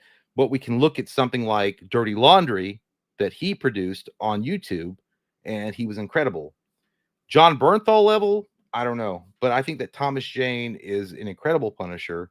Unfortunately, you had a John Travolta with a plastic face phoning it in and a really bad script. But I don't think Thomas Jane was... He needs to start believing in himself. Dude, Thomas Jane rocked shit as Punisher. Did you see take Dirty it Laundry? Holy shit. That he was miscast as Punisher. Yeah, I mean, what do you want to be, fucking Jigsaw? Yeah, sometimes the world beats you down enough to where you finally believe him. They're wrong. Thomas Jane's wrong. He was a great Punisher. Well, he's never going to come back as Punisher. Like, it's just never going to happen. John Bernthal is solidly in possession of that role forever until he either dies or retires. JT said that he said it was because he wasn't Italian like the Punisher was in the comics. I mean, that's fair. I still think Thomas Jane's a great fucking Punisher. I mean, who gives a fuck? The nationality is really, like, especially the Punisher. Nobody gives a shit. Yeah, personally, I don't. I mean, I thought he did a great fucking job. I never watched Thomas Jane's Punisher and was like, be better if he was fucking Italian. Yo. Hey, yo. If he's not having subs and shit on his fucking afternoon break, that motherfucker gotta go. Popping over to the old stream elements. We appreciate you guys as well. Very, very much so. Let's see here. The bot is in your chat. Let's see where I'm trying to capture where we were. Oh, you guys have done quite well here. Okay, so Jake said Zootopia 2 slaps, boys. I don't think you guys really mess with Disney type movies, but if you gotta take the kids, Mike, it's a great movie. My top 5 kids movies are Cars, Surf's Up, Oliver and Company, Kung Fu Panda, and Zootopia 2. People do love that Zootopia shit. I'll watch them with the kids, right? So like I will watch the movies with the kids because it's a rite of passage. But for me, the greatest kids movie of all time is either The Lion King or the original Toy Story. Like, I love those fucking movies. You could throw Never Ending Story in there too. That's a great fucking kids film. Yep. Princess Diaries, not Princess Diaries. I was gonna say The Boy in the Striped Pajamas. I never saw that one. It was a joke because that that movie is extremely sad, and it's about Nazi Germany taking. Anyway, the point being, it was not a kids movie. My number one kids movie. You know, I love Aladdin. Like, that's my favorite Disney movie, period. But dude, I remember going and seeing Batman. What was it? The Masked Phantom, and loving that shit. Oh, fuck, what's the name of it? Or what was it? Mask of the Phantasm. The Mask of the Phantasm. Yeah, that was great. Yeah, dude. I don't love kids movies. I really don't love Disney's movies. I don't understand personally. I've never been a guy who's like really into Disney stuff. I refuse to watch The Greatest Showman because I hate musicals. And then one day my wife and my kids were watching it, and I walked in the room and I sat down, watched 5 minutes of it, took a handful of popcorn, and became transfixed by it. Love The Greatest Showman. That's a great fucking movie. Okay. Never Ending Story, Little Monsters. It's a great one. Little Gremlins. Monsters, Little Adult. Yeah. Gremlins, great one. Goonies, solid. Yeah. Bingo. I love Bingo. Bingo's great. Bingo's great. Homeward Bound. Homeward Bound's fucking, yeah, that's a banger for sure. To me, Liar Liar is a kid's movie. Like, I know it has some adult stuff in it, but yeah, no, I've never gotten into them. But Zootopia, for me, I've seen it several times with the kids. I don't really vibe with it. Like, give me your top 5 Disney movies right now. I think Toy Story, Lion King. That's not no, that's Pixar. Disney is Pixar. Well, was it when they? I guess no. It's got to be pure Disney animation. That's tough for me. I never really watched. No, it ain't. Come on, give me it. I didn't watch any. I hated fucking Aladdin. I hated all that shit. I hated fucking Bambi. Like, I don't really have one. I don't fucking have one. Okay, top 5: Aladdin, Sword in the Stone, Space Jam. Shut the fuck up. I said animated. Aladdin, Sword in the Stone, The Hunchback of Notre Dame, Pinocchio, The Fox and the Hound. Was Buttercream Gang a Disney movie? No, I don't think it was. No, you Holy said animated. shit. Yeah, I just said See, it doesn't matter. It's hard to pick because there's so many good ones. I don't get into them. There's people saying Emperor's New Groove or That's Mulan. A good one. I never got it. Oh my god. Hercules was all right. All right. The Fox and the Hound is out. Hercules is in for my 5th spot. Oh my god, 100%. Yeah, I don't even know. Whoa, is my hair out? I don't even know enough about it. I don't find comfort in it. I know some people do, and I appreciate that. I've never found comfort in the kids' Disney movies. So I literally can't have an answer to that question. I'm sorry. Man Tomorrow says, would you guys agree with the take that Spider-Man 2 is on the same level as No, we already read that one. I read that one. So we must have skipped yours before. Sorry about that. Anonymous says, so what happened on Thanksgiving? I showed my family your Loomis rant, and my aunt said, damn, Loomis, you can shoot me anytime. Oh, hot. Well, obviously your aunt is lonely. And I'm not in the business of giving that away. What are you talking about? I mean, goddamn, go to christianmingle.com, you goddamn heathen. I'm not going to shoot her at all. By the way, Karen, thank you. You look wonderful, by the way. You look like a wonderful person. You do not deserve the name Karen. It was wasted on you. You look like a fucking blast to spend time with. Frozen would be in my top. I love Frozen. That's a good movie. Love Frozen, dude. That shit rocks. That shit, what the kids say? The shit pisses hot. I don't know. Jake said, you never read my Zootopia one, which is did. Good Lord, you love wasting my money. Can you believe this guy, Jay? First, my packages, now my chats. I'm gonna start giving YouTube the 30% back. I kid. By the way, I fucked Jake. What are you talking about, dog? Jake sent those packages and he mentioned them in the stream. And apparently the post office sent them back to him before I got to them. Because they were large packages, and I guess they were like, "Fuck this guy." They've never done that to me before. I feel awful fucking about it. But if those make it here in time, we will definitely make a big Christmas unboxing of them. If not, we will still do a great unboxing. I owe Jake. Jake is right. Yeah, what the fuck, Jake? You're gonna put that shit on me? What the fuck are you talking about? We're almost at Christmas time. I owe Jake a reach around, and I love you, Jake, and I'm so sorry. Austin Kate said, hey, gays. He meant to say guys, obviously. Hope all's well. Looking forward to Silent Night remake. Jay, how is Cosmic Invasion? And Mike, well, I'll let you answer that first, because you talked about it a little bit. Well, no, I mean, I already mentioned it. Yeah, it's a great fucking game. If you guys liked the Turtles game that came out a few years ago, the 2D side-scroller arcade version of that game, Mutant Mayhem, I think is what it was called. Those same creators made Cosmic Invasion, and it's incredible. It's pretty much the same type of format, but there's a shit ton of characters that you can choose from. And so far the story's pretty cool. I like it a lot. I think it's really it's a throwback to like the 1990s arcade, which is really fun. Yeah, you got me wanting to play it, to be honest with you. Mike, been getting into Alkaline Trio recently. Fuck yeah, dude. Loving the acoustic album. What's your favorite song album? Always love you, gays. Great ass. Because she got a great ass. Thank you, man. Dude, yes. I try to get people into Alkaline Trio all the time. It's not for everyone. My favorite albums, goddammit, the entire thing from start to finish. It was one of their earlier albums, and it's raw as fuck, and it's so good. But their recent albums are honestly so fucking good, too. Is This Thing Curse is a great album. Blood, Hair, and Eyeballs is a great fucking album. They have so many good. I love everything that band puts out, though, so I'm a bad person to ask, but I'm fucking psyched that you're getting into them, dude. Austin, once in second grade during TV time, they had our punk asses watching Barney. The teacher had to step out, and when she did, I locked the door and turned on Jerry Springer. We got to watch for a solid half an hour, and that's a great fucking memory, Austin. Well, I call you a champion. He's the real teacher.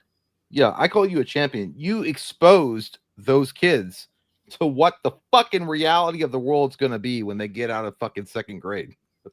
It's just a fucking mass of white trash, trailer trash motherfuckers out there trying to make it. Good job. Dude, that's an amazing memory to have. That's awesome. By the way, Tiffany, we do have your unboxing too, which is still going to be coming up. She also says, hey, dude, it's late here, but it's okay to be negative. Of course, Tiffany. Yeah. I'm angry with what they're doing with Stranger Things. They negated season 4 episode 7 with season 5 episode 4 completely. The Duffer Bros said a play only available in London is non-canon. Guess they changed their minds.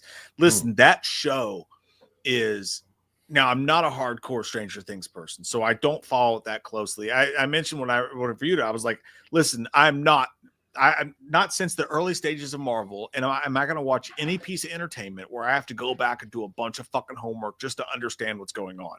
You know what I mean? I hate that they're trying to make that with content now. So when Stranger Things season 5 came out, I watched it. Some people were upset that they did too much exposition explaining it. I appreciated that because I was not going to go back and watch 4 fucking seasons of TV just to enjoy one thing. If it's good, it should be good enough to stand on its own, is my opinion. So I agree with what you're saying. That being said, there's a lot of stuff. I think the Duffer Bros literally knew what a hot property they had, and I feel like they took carte blanche with that. I think they took a lot of storylines, like you said, and were like, it's Stranger Things. Everyone's going to love anything we do. They're going to suck our dicks no matter whatever, and they just didn't care with some stuff. So if I was a hardcore, if it was like the Halloween franchise, I'd be fucking pissed. Totally understand where you're coming from. Totally. Yeah, it sucks. Totally. That's not what I said, Jay. Anonymous said, interview with Rob Zombie and Howie Mandel was funny. Rob Zombie said Weinstein kept rewriting the script when he made Halloween, and at one point he got a script that said Michael rises up from the grave covered in worms, and Weinstein thought it was Jason. Well, he was too busy with all the illegal pussy juice on his face, so he was like, he was seeing blind. Rob Zombie needs to like keep it in the studio. Here's the thing, though. Rob Zombie can't use that as an excuse because every single movie that anybody ever made with the Weinsteins, there are crazy war stories about. Sometimes the Weinsteins were actually right, like with Halloween 6 with the producer's cut. Sometimes they were right, but everybody who made a movie with them has war stories. And I think Rob Zombie likes to use that as an excuse for some of his shitty decisions. When with H2, Rob Zombie was the one that wanted to stick it to Halloween fans because they criticized his first movie. So he went out and set out of his way to fuck with the characters in H2. And that's where I lost respect for him. I really have to pee again. I'll be right back. Enjoy it. Just have the best pee. Have the best fucking pee you've ever had in your fucking life. Man, Tomorrow says, have you guys seen the list of actors going around for Brainiac? Love the hoodie, Jay. Y'all keep up the good work. Thanks, man. I bought it, and he can't refute that because he's not here to do so. I have not. I saw, I think Michael pointed out the one actor from Breaking Bad for it. Brainiac's interesting, dude, because here's the thing with Brainiac. They've never done it on film. Am I wrong about that? I'm pretty sure I'm right. Like, it's been a pertinent character in the comics and the animated movies and everything else. They've never done it before. So they have a huge opportunity here to do something special. And I think, I think you can trust James Gunn for that. I don't like the special effects on Superman. I don't like the dog, but James Gunn does some great shit sometimes. I'm not going to be the guy that's like, oh, I'm going to blow everything this guy does, because that's just not the way it should go. And he does not deserve that. But I'm fascinated to see what they do with it. Brainiac never being on screen. Okay, yeah, you're right, Gary, in TV, but not the movies. Whatever they do, I'm very excited to see it. That's what we need. We need more new shit that can push the needle forward. We don't need another fucking Joker, am I right? How many times have they done Joker and done it perfectly well? It's like when you talk about movies that should be remade, don't remake great movies. Remake movies that were great ideas that had shitty execution, so I think that's the way forward with superhero stuff. And James Gunn's the guy for it, to be honest with you. I'm a Snyderverse guy personally, more so, but to be honest, James Gunn, look at the Guardians of the Galaxy. Guardians of the Galaxy, no one gave him a flying fuck. Who cares? What's that? You watch that movie, it immediately opens up with Chris Pratt singing the fucking song on the great soundtrack. And James Gunn, you have to give him credit where it's due, literally took characters nobody cared about and made them mainstay Iron Man fucking level type of characters. So if anybody can do it, it's him when it comes to that stuff. So I can't wait to see it. Hopefully that made sense. I don't know if it did or not.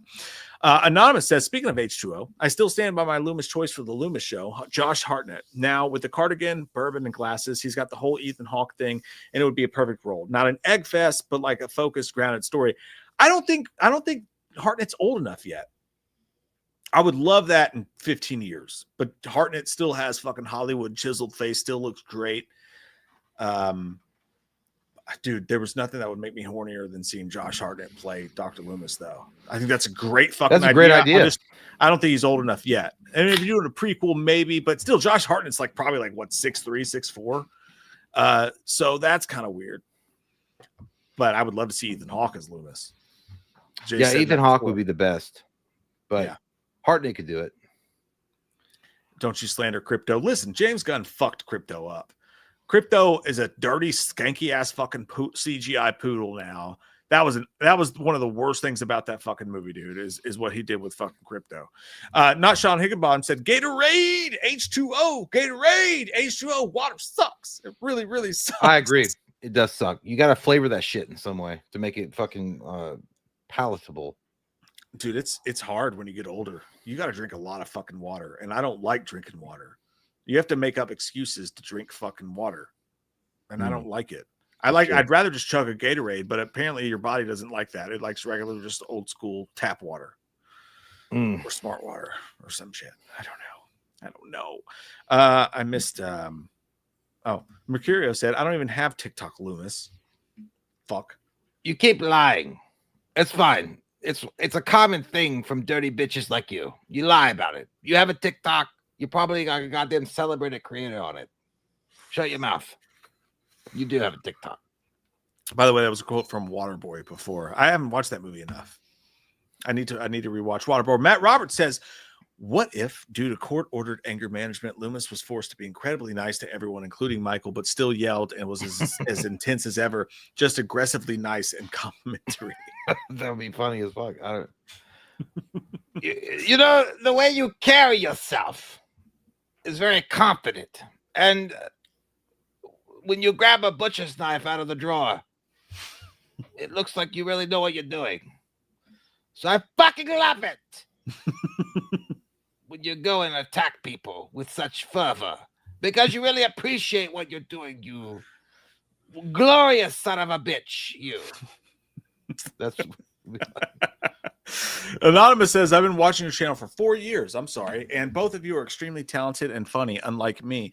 What's your thoughts on Netflix, Daredevil, and Punisher dynamic? And who wins, MCU Steven Rogers or Netflix Frank Castle, No Weapons?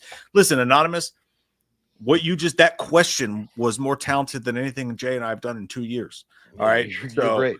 Give yourself a break. That's a great fucking question. What do you think? So no weapons, no armor. I still think that Steve Rogers comes out on top. Oh wow. Yeah, because even without weapons or armor, Steve Rogers was injected with the super soldier serum. He's going to outmatch Frank Castle in a lot of ways, and Frank Castle is a badass 100%, and he can go hand to hand if he needs to, but without a doubt Rogers is going to overwhelm him in the end. So, but you can also go into the caveat that Frank Castle has no qualms about killing, so he has no problems like fighting dirty. He's not going to make it a straight fair fight. Yeah, so, that's what I'm thinking. One of my favorite comics in the 90s was Wolverine versus the Punisher, and it turns out that Wolverine was facing a robotic Punisher. That's the shitty comic. Dude, I love that comic. You shut your goddamn hole. Well, it was because it was robotic. It wasn't even a fucking real. It wasn't a real guy. That was disappointing, but it was still a great fucking comic. Okay, but I don't know. I think Rogers. I think Punisher at least holds his own for a while, but it's one of those weird things. It's like you say, okay, you have Michael Myers, right, who's this unstoppable killing machine, and Laurie Strode bests him. You know what I mean? So I feel like, on paper, yeah, absolutely, Steve Rogers fucking kills him, but Punisher's been going against that kind of thing his whole career. Well, it also depends on the version of the characters, because you have the World War II version of Captain America that really has never changed. And then you have Punisher. They updated his biography where he's he used to be a Vietnam vet, and then they had to age him up or age him down, I guess. Yeah. And then he was a Gulf War vet, and then I think he's an Iraqi war vet. Those are so many different wars. Like, if you're talking about the Vietnam Frank Castle and what he went through and how he handled himself in Vietnam versus the World War II Steve Rogers Captain America, I feel like that is more up in the air about who's going to win. And I honestly would give it more of the edge to Punisher because he knows what it takes to win. In Vietnam was way more of a dirtier war in how you had to win versus World War II. Yeah, on paper it's Captain America, but I wouldn't be surprised if Punisher pulled it out. Percy says, I've been watching. Oh, I just read that. I'm stupid idiot. Dumb shit. Fuck. Jake says, I take it back. You got to it. Here's 5 for my playful slander. Love you guys. Thank you, Jake. Appreciate you. Thanks, buddy. Appreciate you, man. Man, tomorrow says Matt Smith and Sam Rockwell were the top picks for Brainiac. Sam Rockwell, dude, he would have rocked the fuck out of that. No, Sam Rockwell would have killed that shit, dude. He could do anything, but I always think when it comes to Marvel, I think of Hammer. I think of Iron Man 2. So yeah, I would always go back to that. Yeah, but I feel like he was wasted on that role. Like as Brainiac, dude, Sam Rockwell will kill it 1,000%. He would do a great job. I'm thinking off the top of my head, real quick, like 10 seconds of thought. Who would play a great Brainiac? I'm gonna say Lee Pace because I just love Lee Pace and I want to see him in more shit. I'd say Lee Pace. Lee Pace is my first pick always to be the next Pinhead. He'd be such a good Pinhead, dude. It's just what it is. It's just what it is. Stodged. Does Lee Pace, like in your opinion, chat and Mike, is Lee Pace what you would consider like uber star, like an uber star, like in Hollywood? No, he should be, but he's not. But so exactly. So in my opinion, I feel like if he were to take a role like Pinhead, it would be perfect. Yeah. No, he would crush, dude. It's perfect for him. You're right. You're absolutely fucking right. Oh, we got some super chats over here on the old tube. Michael Parton says Bittles is what cowboys and rednecks call food. Oh, I want to get me some Beatles. As they're taking it up the butt. I want to get me some Beatles and fuck my best friend. Daniel and Katie, thank you so much. Hope your Thanksgiving was great. If Santa had to be in a scary movie, what movie would it be, and what would the story be? Well, they already kind of did that with Krampus. Which, by the way, I think that Krampus is so fucking underrated as far as a holiday movie. I love that fucking movie, and I know that people didn't like it when it came out. I think that movie's cool, dude. I always liked it, and I find myself watching it around this time of year. But if you had to pick a scary movie, what would it be as far as like now that's not Krampus or Krampus or whatever you want to say it?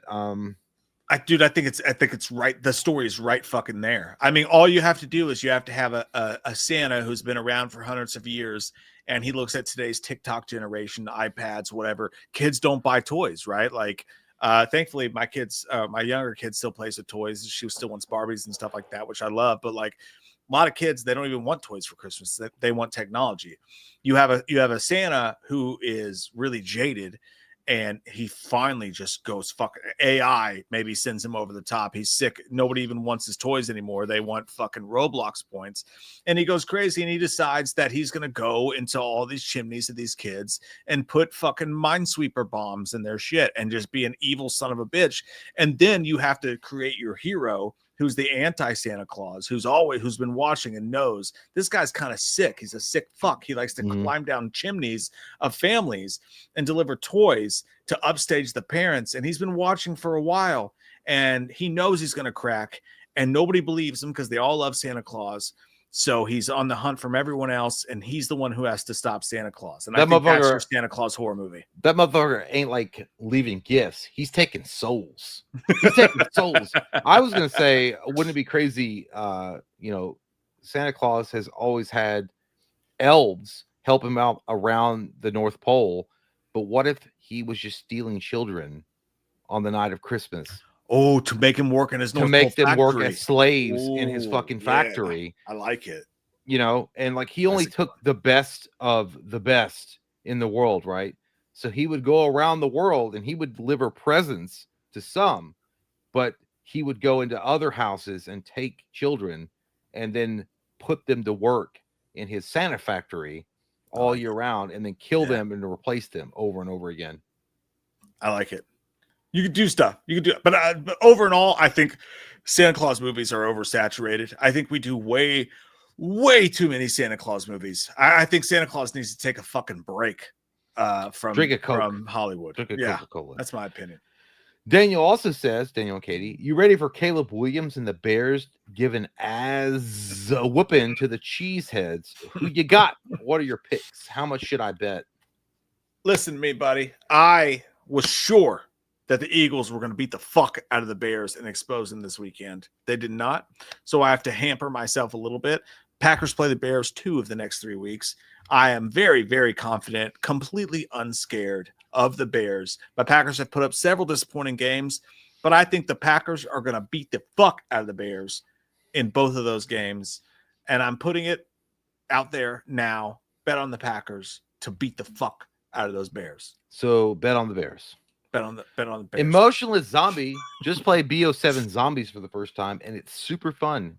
The Bears are scary as hell, and driving the truck with them on your ass reminds me of the ambulance scene in Cocaine Bear. I don't know what game he's talking about, but that sounds fucking awesome. I think is that Battlefield or the new Call of Duty, Black Ops 7? No, Black Ops 7 Zombies. Oh shit! I've been playing. So you've been playing that? I haven't played Zombies though. I actually haven't played it all week. I had a couple drinks after a stream one night and played it for like 4 straight hours, and then just completely stopped playing it afterwards. So I like oversaturated myself. You get bored, yeah. Yeah. Emotionless Zombie also says, Justin, clean your room. We have Wild Willie, the last super chat of the evening. Says, there's one more. No, there's not. Lion whore. Mike Dak, 250 plus, Lamb 70 plus, Pickens 60 plus, Gibbs 40 plus, Javonte Williams 40 plus, Cowboys plus 3.5. There's your SGP for tomorrow. Good luck. Hashtag, not really hashtag, and money sign. Thank you, Wild Willie. You don't look high in your goddamn PFP, but you do. I like it. Go with it. Ride the wave with Wild Willie. Those sound like good bets to me, dude. Those sound like good bets to me. I like it. And then now the final chat of the evening. Daniel Torres says, better Nickelodeon show growing up, Guts or Legends of the Hidden Temple? Love you, fellers. Hey, love you too, man. Legends of the Hidden Temple was fucking badass, dude. I remember watching that as a kid, coming home from school, and I remember seeing it on Nickelodeon, and I would watch a couple episodes. It was stupid, yeah. I mean, not bad, but it was fun. Yeah, it's that. I think the best TV show, I swear to God, dude, the best TV show on I don't know if it was Nickelodeon, was Where in the World is Carmen Sandiego? I love that show. I thought Carmen Sandiego was fucking great. American Gladiator was a fucking that was really good not too. Nickelodeon, but that shit was awesome. I'm a Guts guy. I love those, dude. I love those fucking slime like weird trophies that they had. So sexy. Legends of the Hidden Temple was fun though. There are more though. DJ, we're trying to fucking leave. Hey, we haven't done it yet. We got to do one time for old Tom's suck. Come on now, more margaritas. Great ass.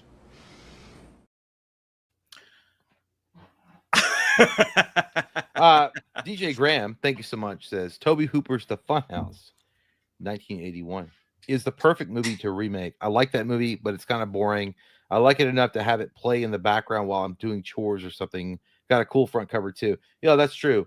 And remaking it would possibly erase the fucking stigma that's attached to that film because the director was a piece of fucking trash that did some horrendous things to the child actor in the movie. It alone, But I remember as a kid watching that movie, you didn't know anything about the nefarious attachments to the movie. As far as it was a good movie. Could they do a remake of it? Yeah. Would they do a remake of it? I don't know. Probably not. But I'd like to see it as well. I'm in there with you, man. And I love those kind of movies. And again, those are the kind of movies that should get remakes. Kind of movies that are fun ideas, that are wild and out there, but didn't quite reach the execution. Those are the kind of movies that they should remake, not the classics. Totally with you, dude. Totally with you. And with that, ladies and gentlemen, well, we have another Lee, the motherfucking Machine Bowers, member for 17 months. We'd love to see that. Thank you so much, Lee. great. Hey, fellas, hope there's been rumors that we're getting a Scream 7 second trailer tomorrow. Well, Mike did mention that earlier on in the stream. I did. So it's possible. It doesn't come from anywhere reputable. It doesn't make sense that they would do one so soon. I don't think it's going to happen, Lee, though I love the taste of your wiener. But I do think that With it's that monster possible. truck diesel on it. Shit does happen, and I hope it does. I'd be very excited if it does happen. And it's a great point to bring up. Be on the lookout for that, possibly tomorrow. The Scream trailers drop earlier in the morning, from my experience, at 9 or 10 a.m. Eastern. And then we do have one more from our buddy Percy, who says, you guys are more amazing. Y'all got me through tough times. I love y'all. Who wins Netflix, Daredevil, and Punisher with prep, all equipment, or reboot Michael Jason with prep? And what are your thoughts on Daredevil rooftop scene as a whole? Dude, the Daredevil rooftop scene was fucking glorious. Some of the best stuff that show's ever done. I agree. Are you talking about the newest episode? In the opening of episode 1, where he threw that motherfucker great. Off the roof. Yeah. It was Bullseye, wasn't it? No. It was fucking the Rorschach looking son of a bitch. He killed Foggy. I thought that was Bullseye. No, that wasn't Bullseye. I don't think that was Bullseye. Am I wrong? I swear to God it was, but I maybe either way it was fucking bad. It was a great scene. As far as like Netflix Daredevil and Punisher with prep, I think I gotta give the edge to Punisher because, like, again, he'll go the extra mile. Oh, it was Bullseye. I apologize. Okay, so all equipment too. So Punisher is gonna lay traps like a motherfucker. Daredevil really doesn't use.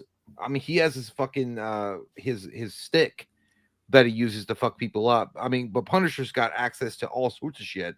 I think that Punisher would lay a lot of traps that would throw off Daredevil, especially since he knows he's blind and he can use that to his advantage, like, cause like flashbangs and shit to throw off his super hearing. I think Punisher fucking fucks him up. Reboot Michael and Jason. It depends on the setting of where they fight. I mean, that's how I come. If you're talking about brute strength, I think that Jason will win that. But again, I think it depends on the setting of where we're gonna have this fight. Because Jason, the reboot Jason lives off the land. Michael Myers, the reboot Michael, as far as like Rob Zombie's Michael, is just an escaped inmate, a big fucking gargantuan dude that's never been outside of his cell. So. Yeah, I'm going the alternate. I'm going Daredevil and Punisher easily, and the reason I'm doing that is because, again, you look at Michael, look at Jason. They're bested by campers and babysitters. If Laurie Strode can best Michael Myers, what the fuck is Punisher gonna do to Michael Myers? You know what I mean? What Laurie the fuck Strode? is Daredevil? Like if they're bested by just regular. No. If Michael Myers is bested by Laurie Strode, I get what you're saying. what the fuck would Daredevil do? And that's kind of how I look at it. You know what I mean? If they can be bested by babysitters and shit, what hope do they have against Daredevil and the like? And that's the show, guys. Hey, apologies, by the way. It was Bullseye. It was Bullseye. That was cleared up. I never miss. I have peanuts. I have a hazy memory. Guys, great fucking show. Great fucking show. Didn't feel the best. You guys carried it as you always do. You guys fucking rock. You guys carry us at all the best times. You're the wind beneath our wings. You're the tongue on our. Well, no, that's I don't want to say that. We love my you. heart to yours. Oh, careful. It's not afraid. You better do that. Yeah. My heart goes out to you. We love you guys so fucking much. We'll see you guys very soon. Definitely Monday. Welcome to Dairy, and definitely Wednesday. Maybe something in between. Who knows? Have a great fucking week because you guys are the best goddamn community out there. Bye. We love you guys. Thank you. Bye. Thank you.